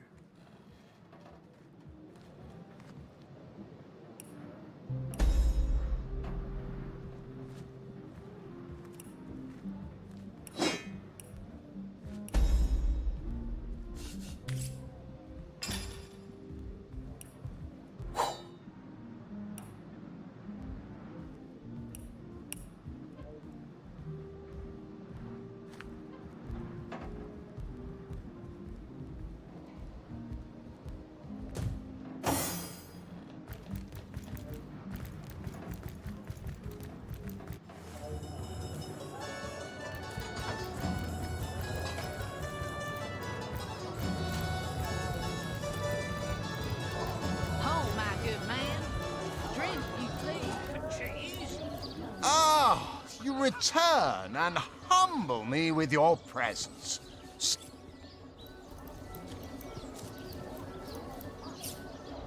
Seal isn't...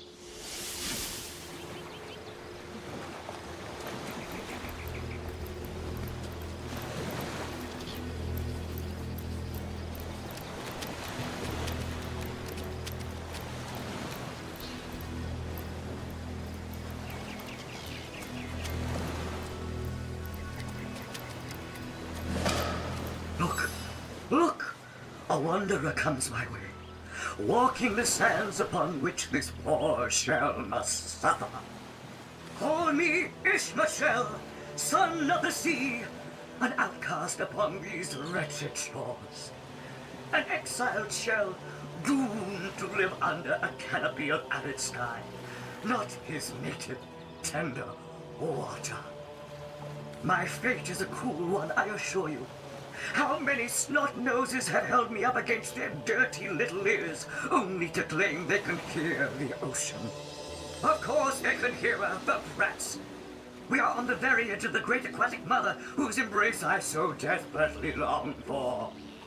Yes, yes, I, King of Pearls, ache to repose anew on his coral throne. Hurl me toward the water. Swing me as far as your arm's strength gives release. And treasure long sunk, I will grant thee. Of course I can talk, don't be silly. There's more tongue to me than heart.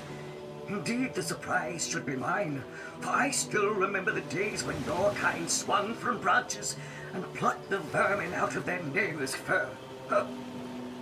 Time is an indulgent mistress to one who spends happy hours as she passes. But when your existence is one of misery, she becomes a lethargic hobby.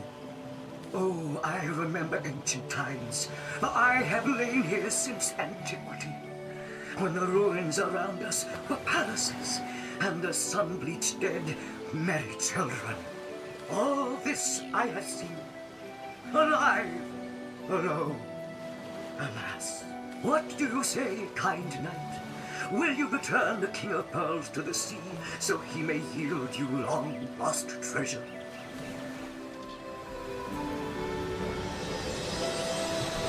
And pass up the opportunity of simply taking him and selling his valuable pearl? I think not. Either you agree to take him with us, or it's you I'll throw into the deep.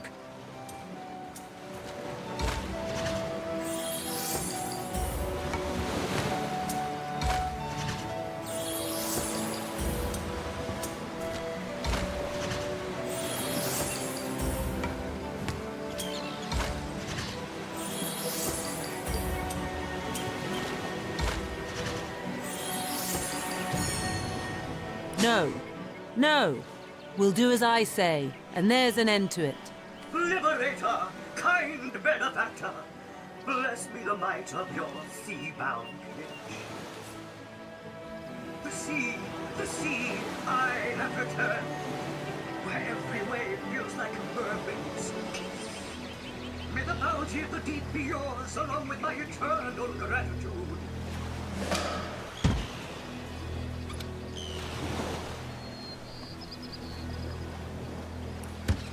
I need a moment to reflect. You've quite trended towards altruism, haven't you?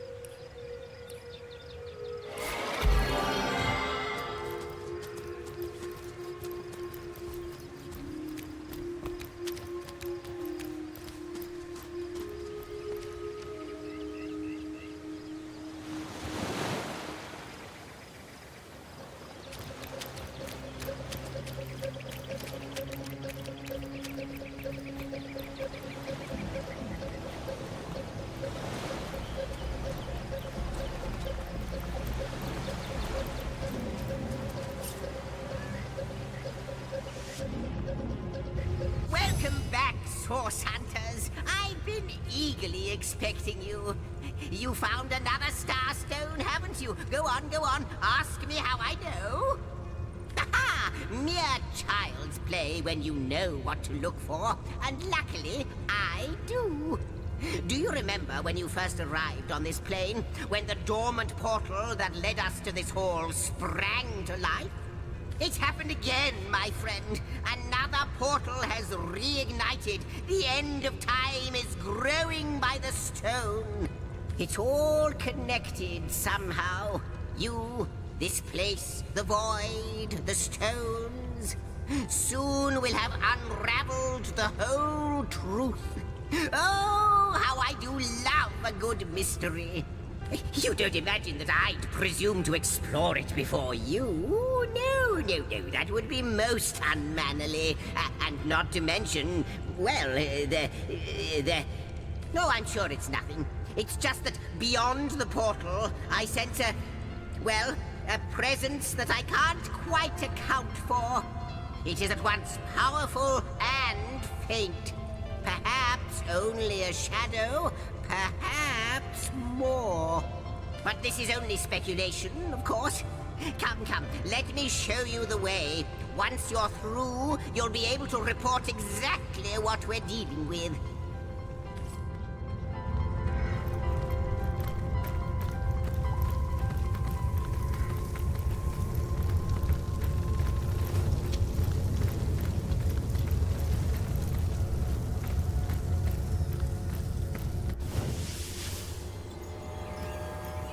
What an impressive room. So it is. A hall fit for kings.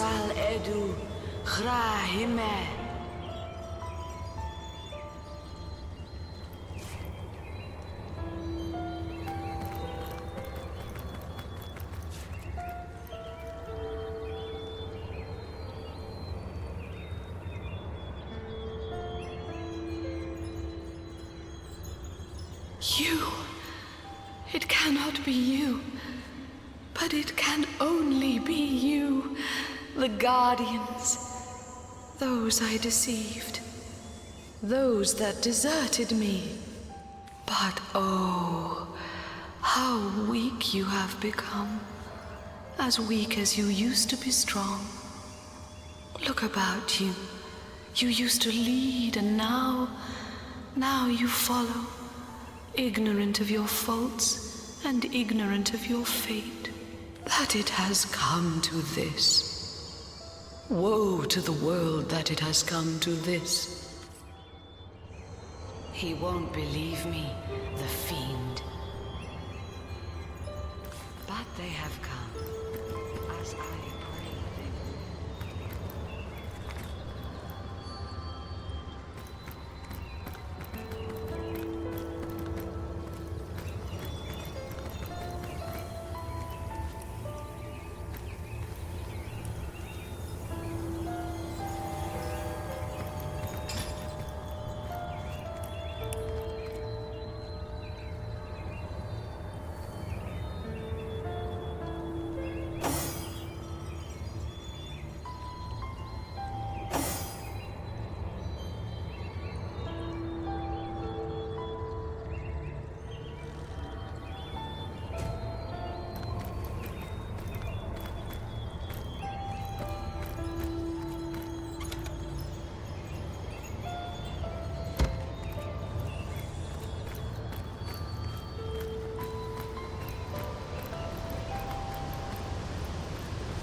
Well, wouldn't you look fine with a strapping warrior at your side? Or is it mages you prefer? An eagle-eyed ranger? A stealthy pickpocket? Take your pick of my swords for hire. Of course, Chief. But maybe you ought to get rid of some of your old ones first. Never does well to sour one batch in sight of the other.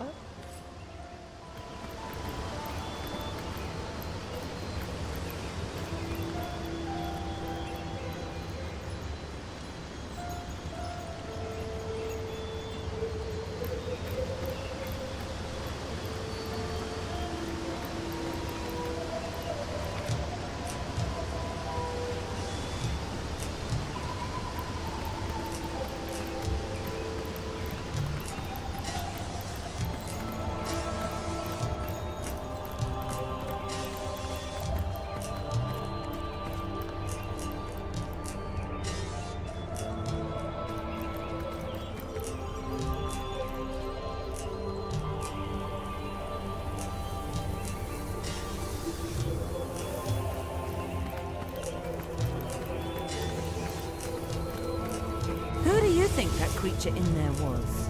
I haven't the foggiest. But the eerie bit is that she seems to know The Lady of us. Time, the Weaver of History. I am good to see you on the shelter plane. How might I serve our mission?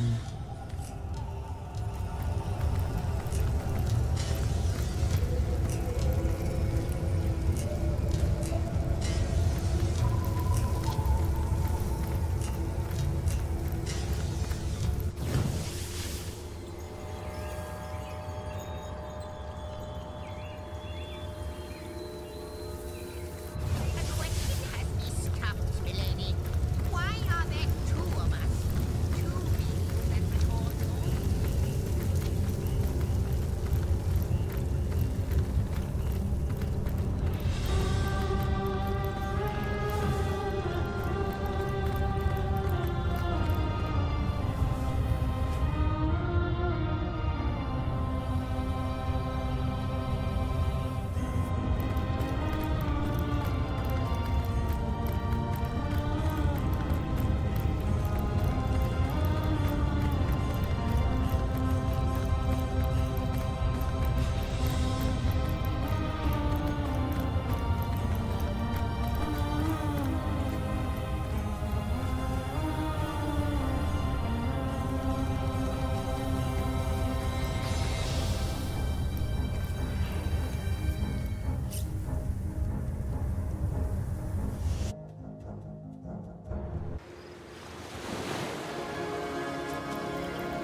I said to myself, if I don't start earning an extra gold piece an hour, I'll walk out that door. Good on you. These bossmen respect company. So they say.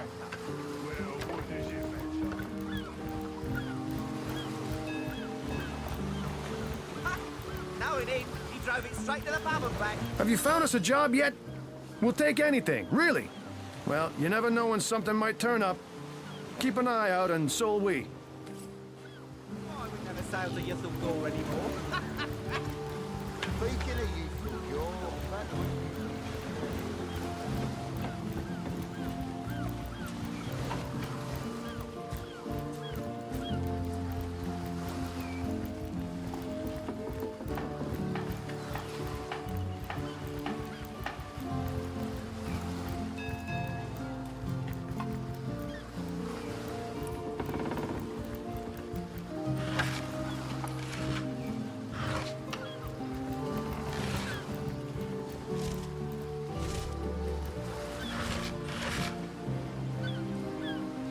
Back on my feet again.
They should have done this from the very start.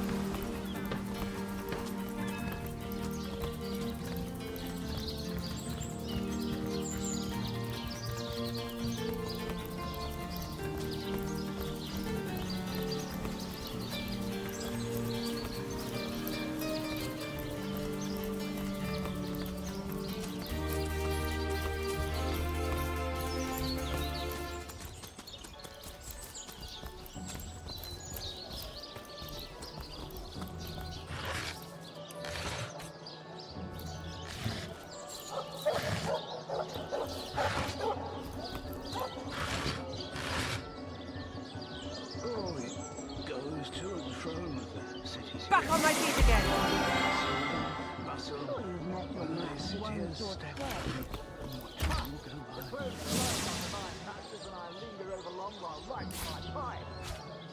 Careful now. Your head's growing more squirrely than saffrons, I dare say.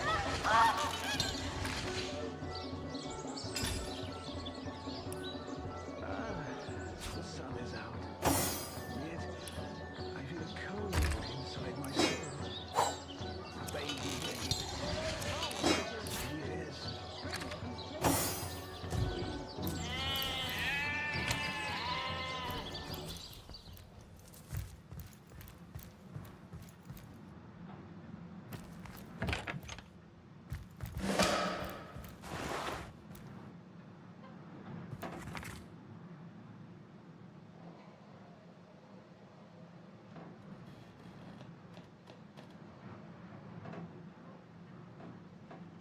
Looks like the mortician is rather suspicious about Jake. What could Mayor Cecil, Captain Aureus, or Evelyn have to do with it?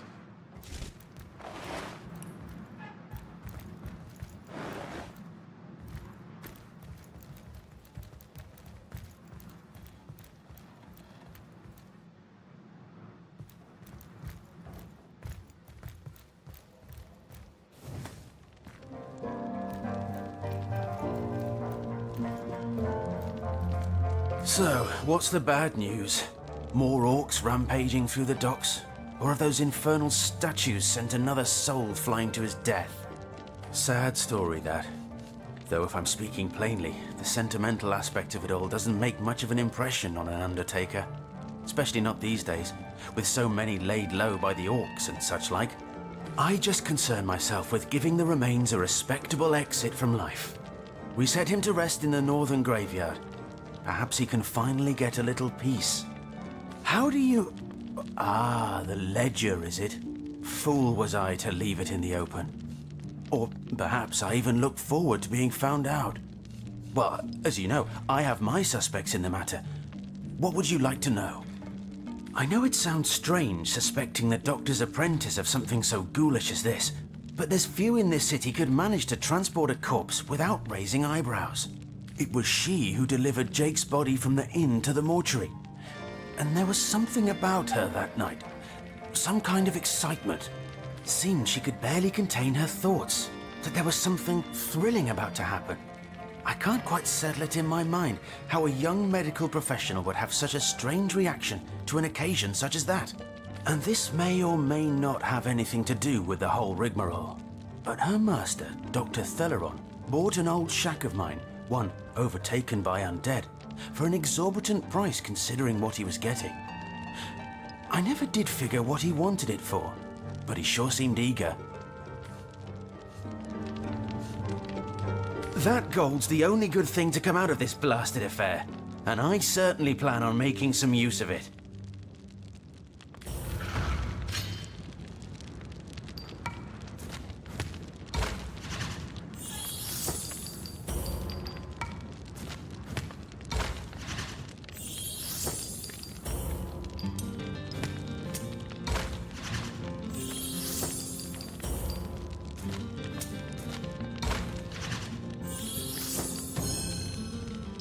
That old bag's as fat as a heifer.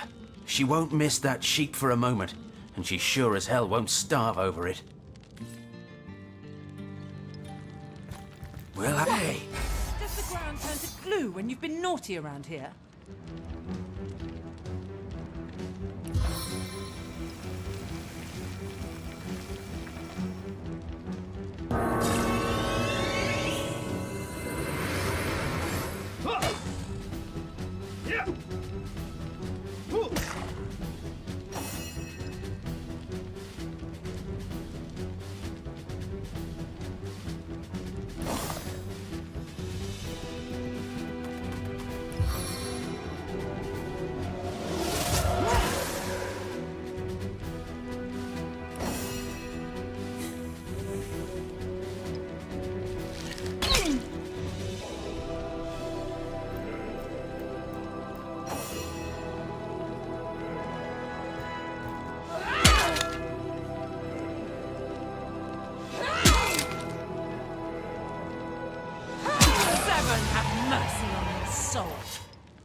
has as many friends as the man with many cheeses.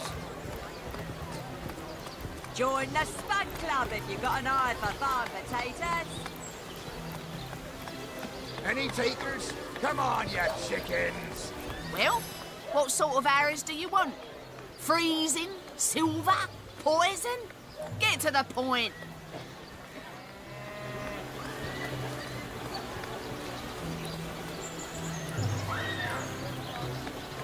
Quiet day on the market, it seems. Potions to bemuscle you, scrolls to entussle you.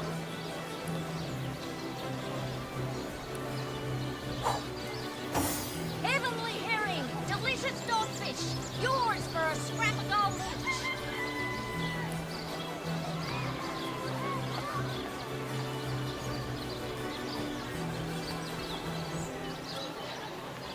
Aaron has as many friends as the man with many cheeses. Quiet day on the market, it seems.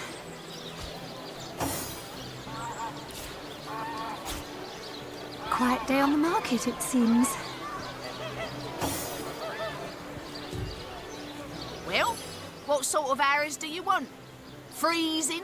Silver? Poison? Get to the point.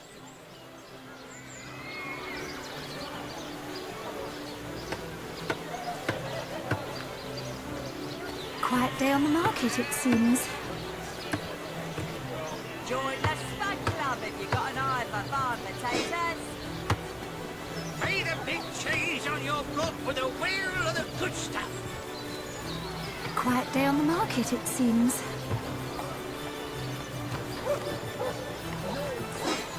Spiritless? Perhaps wrestling an earth elemental will inject some vim into your routine.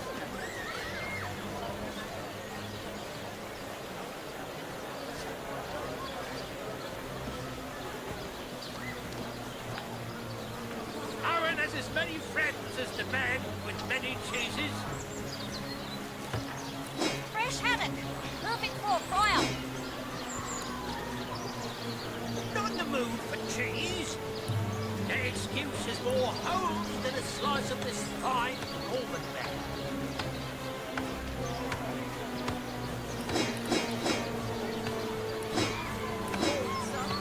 Spiritless? Perhaps wrestling an earth elemental will inject some vim into your routine.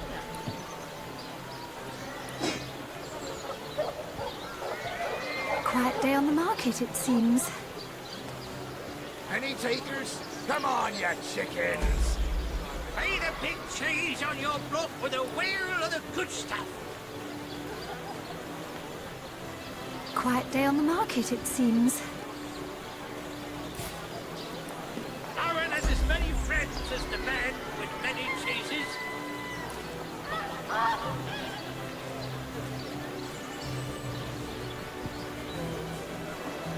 A good day to you. Spiritless? Perhaps wrestling an earth elemental will inject some vim into your routine.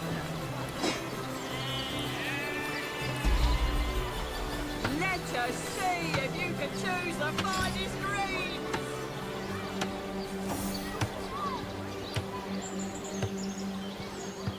Quiet day on the market, it seems. No better solution to the zombie problem than a set of silver arrows.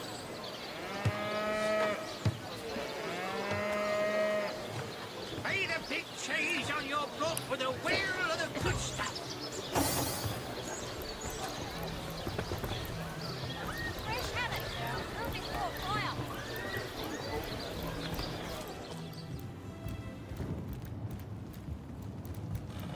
Thank you. Thank you eternally for your help. Though your reaction to the healing stone, I have no idea what to make of it.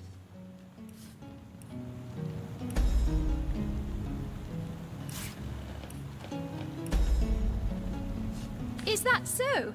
Well, I handled the corpse myself, indeed, but I hardly knew the man in life. I was shocked when Ahu asked me to come to the crime scene, but Theliron had taken ill, and the responsibility fell to me. I arrived at the inn, where the body lay just where it had fallen, the injuries were like nothing I'd ever seen. A single intricate laceration wove like lace around every inch of his skin. Neither a beginning nor an ending point were discernible. I examined the corpse and recorded what information I could. I personally delivered the corpse the short distance to the mortician's house. As far as I know, everything was, as far as a magical murder is concerned, quite normal. But if one were to reduce the quantity of skull dust by a percentage of 2, perhaps the stability could be increased by as much as 3-fold. Oh, a source hunter. Imagine that. Quite a bit more petite than the last of your kind I encountered, aren't you? Yes, by nearly 20 centimeters of tibia, as my memory serves. But no matter. Even if it couldn't spare its heartiest specimen, I'm sure the Order sent the individual with the next highest probability of success. Yeah? Well, she certainly possesses a critical eye and an exacting manner when it comes to making difficult medical decisions. I expect she'll be a very successful healer in her own right when the time comes. She is learning from the best, after all. Sorry, but there isn't much work for sailors in a house of meds. Unless one of them happens to have a secret stash of healing stones.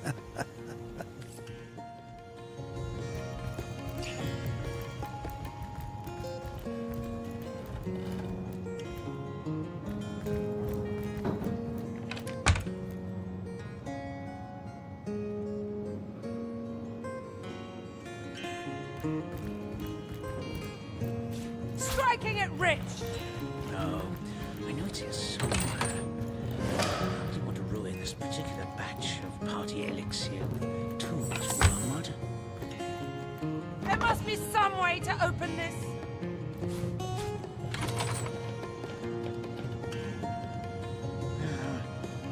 Tone, soothing the corpse's troubled mind. I've gone far.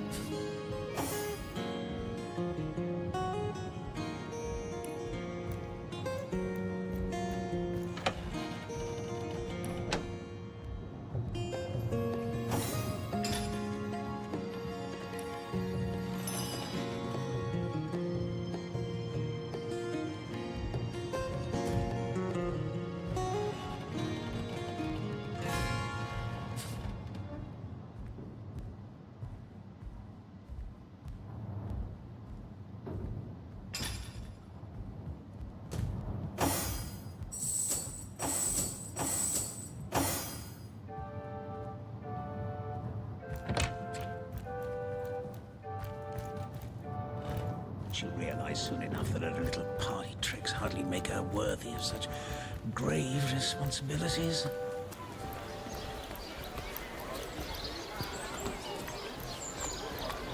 Livestock's got twice the sense and thrice the soul of the average human, I say.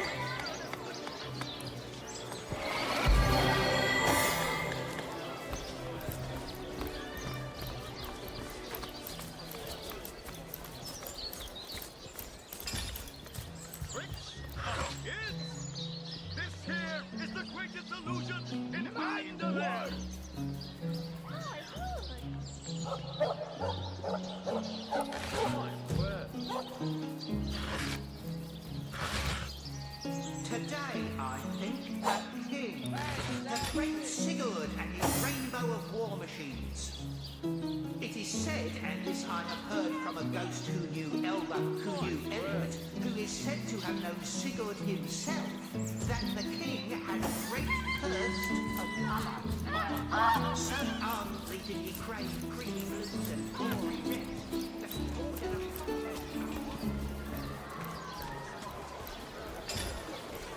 Join the Spud Club if you've got an eye for farm potatoes.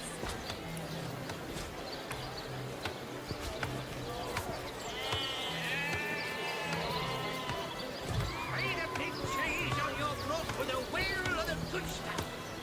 Let's see. Halibut, sheep's cheese, tomatoes. Well, what sort of arrows do you want? Freezing? Silver? Poison? Get to the point.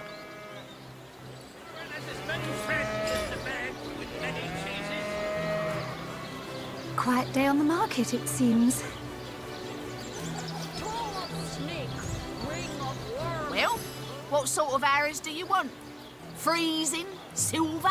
Poison? Get to the point.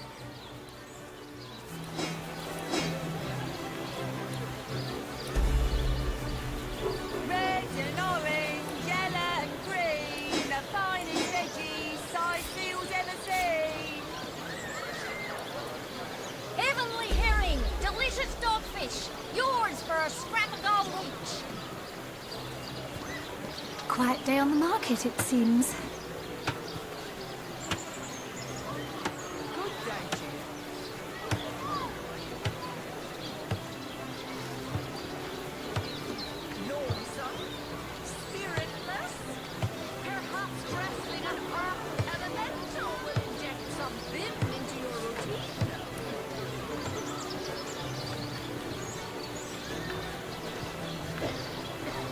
Not in the mood for cheese. The excuse is more holes than a slice of this fine almond milk.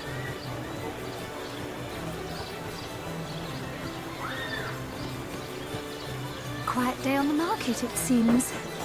Potions to bemuscle you, scrolls to entussle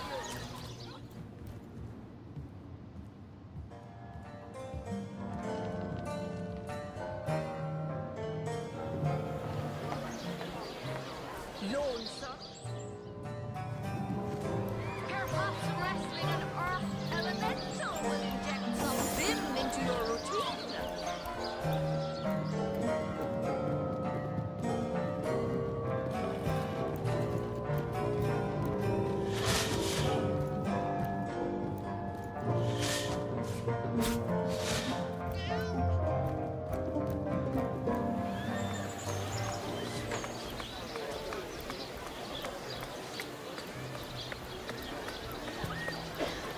Aaron has as many friends as the man with many cheeses. Lonesome. Spiritless. Perhaps wrestling an earth. Well, what sort of arrows do you want? Freezing? Silver? Poison? Get to the point. Not in the mood for cheese. The excuse is more holes than a slice of this fine almond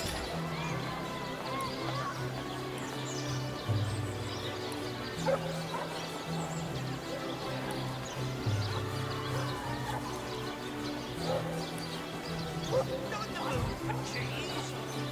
The excuse is more holes than a slice of this fine almond milk.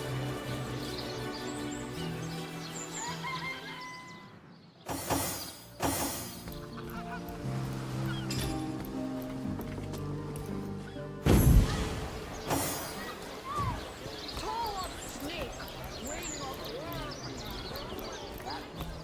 Oh, you think you can speak that way to us? Well, to try to say it, I've got my eyes.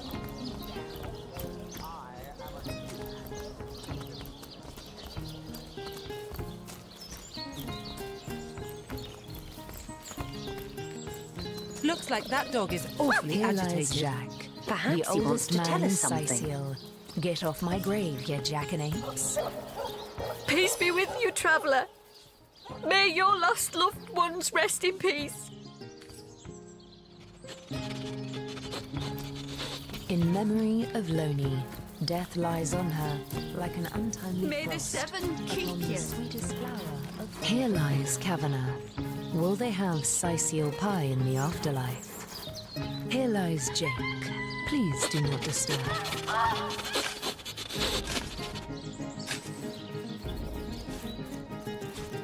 What trickery is this? That's not Jake. It's a rotting sheep's corpse.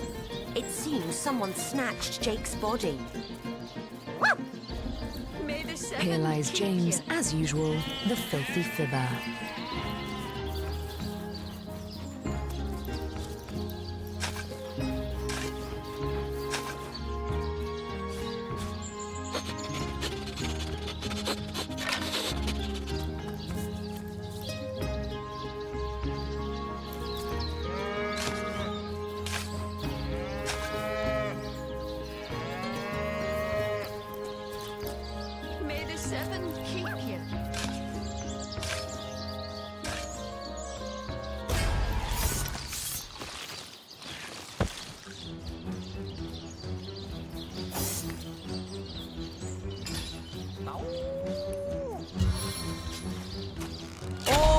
fate of Rivellon within the smallest seed. Rest in peace, darling.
Cornered! Let's see you try to wriggle free.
flesh from your bones.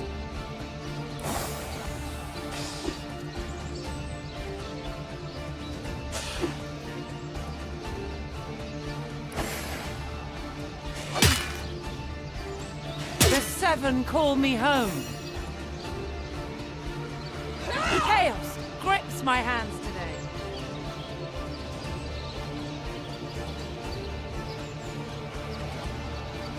Missed!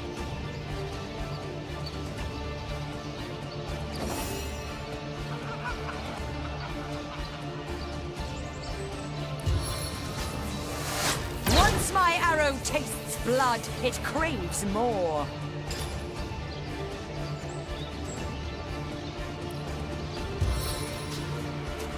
Looks like you're in my line of fire!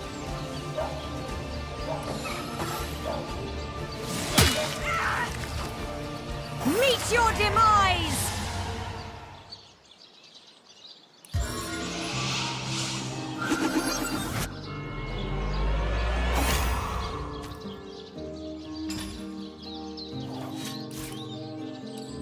I needed that.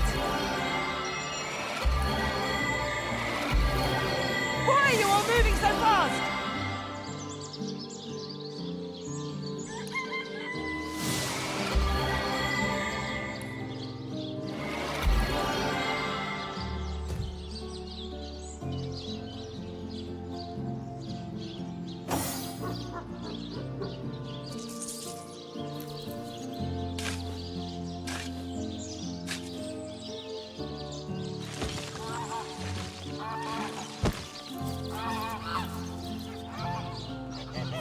Look here, even a sage and author as renowned as I is flattered when mortals dare among the dead to seek him out. Well, here I am, Nemeris the Wise. You may go wide-eyed with amazement now.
Fancy that.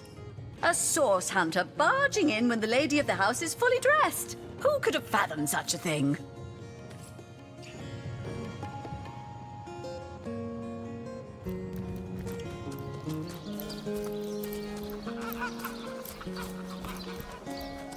Pay the big cheese on your block with a wheel of the good stuff. Heavenly herring! Well, delicious. What sort of arrows do you want? Freezing? Silver? Poison? Get to the point. Slice them, stir and storm! Join the Spud Club if you've got an eye for bar potatoes. Aaron has as many friends as the man with many cheeses. Get it while it's fresh. This batch is only hours from the sea. Aaron has as many friends as the man with many cheeses.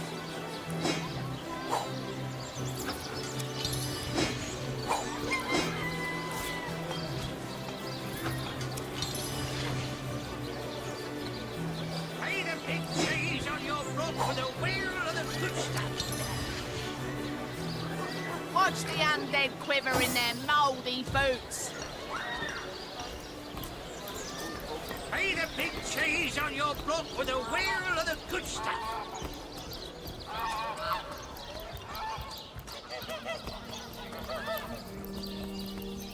So you're just hanging around here, are you? Waiting for what?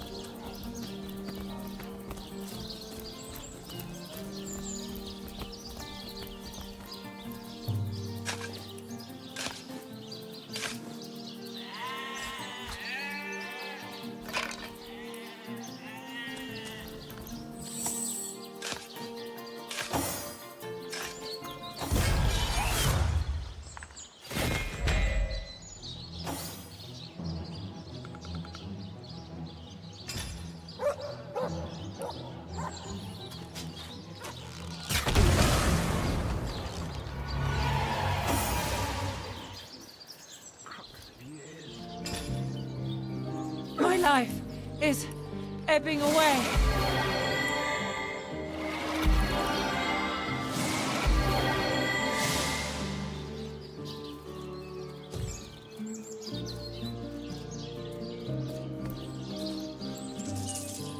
Oh, it goes to and fro with the city's youth. They hustle and bustle, and I sit here stagnant, watching them come by.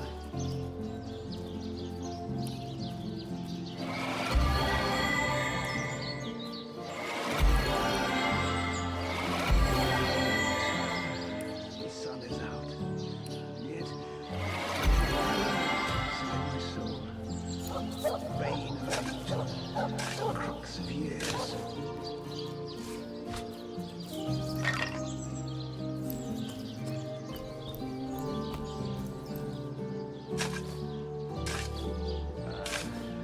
sun is out, and yet I feel cold inside my soul. Vein of age.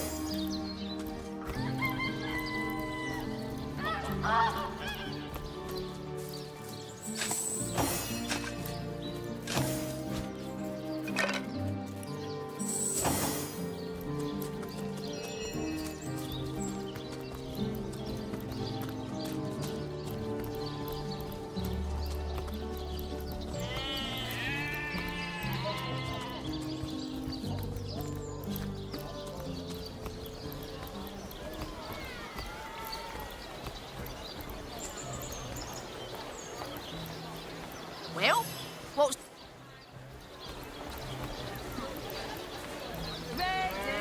Source hunters, eh? All right, proper, we're finally getting a hand. Things is chaos. If you've got a favourite sheep, best to fry her up now before she gets thieved in the night like me dear plump Ogget, the finest in me herd. Oh, Ogget, you're rotten to the bone. Oh, me poor, sweet, plump girl. You've been wasted entirely. All that roast, all the mutton, not even the sausage grinder will want her now. Give her here, will you? Me little mouldering darling. That louse. Did he even bother grilling a single luscious chop? I bet he wasted every last morsel. Captain Aureus will have a thing or two to say about this.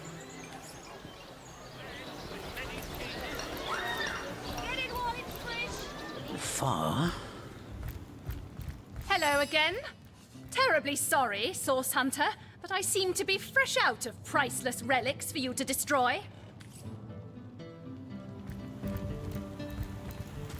Arrows by the dozens.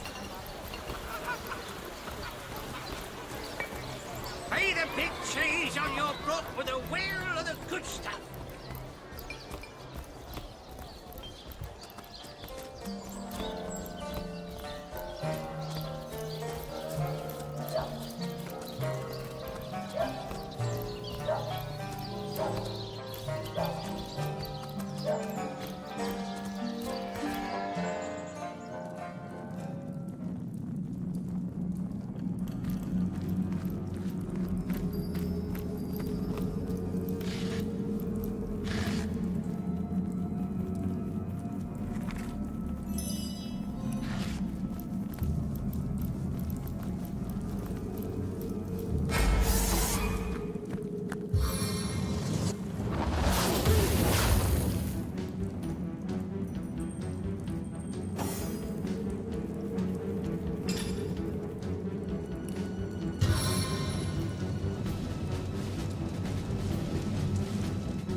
upon the earth! I need to dry off.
After firing this one.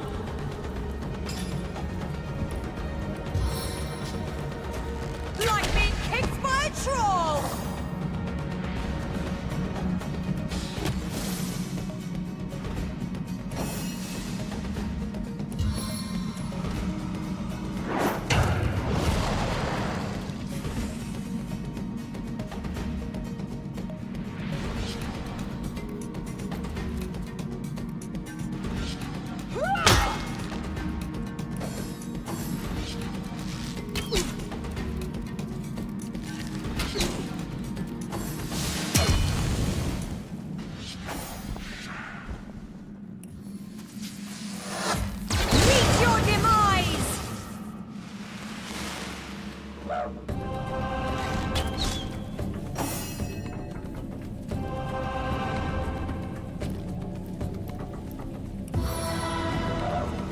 You don't have a leg to stand on.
you see a shady-looking figure fishing coins of gold out of the muddy water that pools beneath the well overhead. His movements are quick and nervous, but nevertheless, he seems to enjoy stuffing what cash he can find into the many pockets of his shabby garb. So absorbed is he in his coin hoarding that at first he doesn't notice your presence. Suddenly, though, he pauses, looks up, and quick as a cat its talons, readies 2 daggers. Your friendly tone of voice has immediate effect. The man quickly relaxes his aggressive stance, sheathes his weapons, and pulls a quill and a scrap of parchment out of one of his pockets. Dexterously, he writes down a couple of phrases, then holds it out for you to read. Mute, can't speak. You look professional. You the source hunter the wizard asked for? Excitedly, the man turns over the scrap and pens a few more lines. Name's Woolgraf. I admire you. No hero like source hunter. Siceil, dead end. Please let me join you. Woolgraf nods enthusiastically and pulls a couple of ripped parchment pieces out from his vestments. Hastily, he covers them with words and pushes them in your hands, one after the other. Been mute since I was a kid. Sorcerers took my voice. People think I'm stupid. I'm not. Get money, food where I can. Steal if I must. Not from poor folks. I'm a good sneak, good fighter, good with locks. See things you don't. Want to help you. I'm useful. Want to catch sorcerers. Make 'em pay. Please. Woolgraf notices there's no room left in your party and shrugs his shoulders. Nothing he can do about that. Soaked to the skin.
Soaked to the skin.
you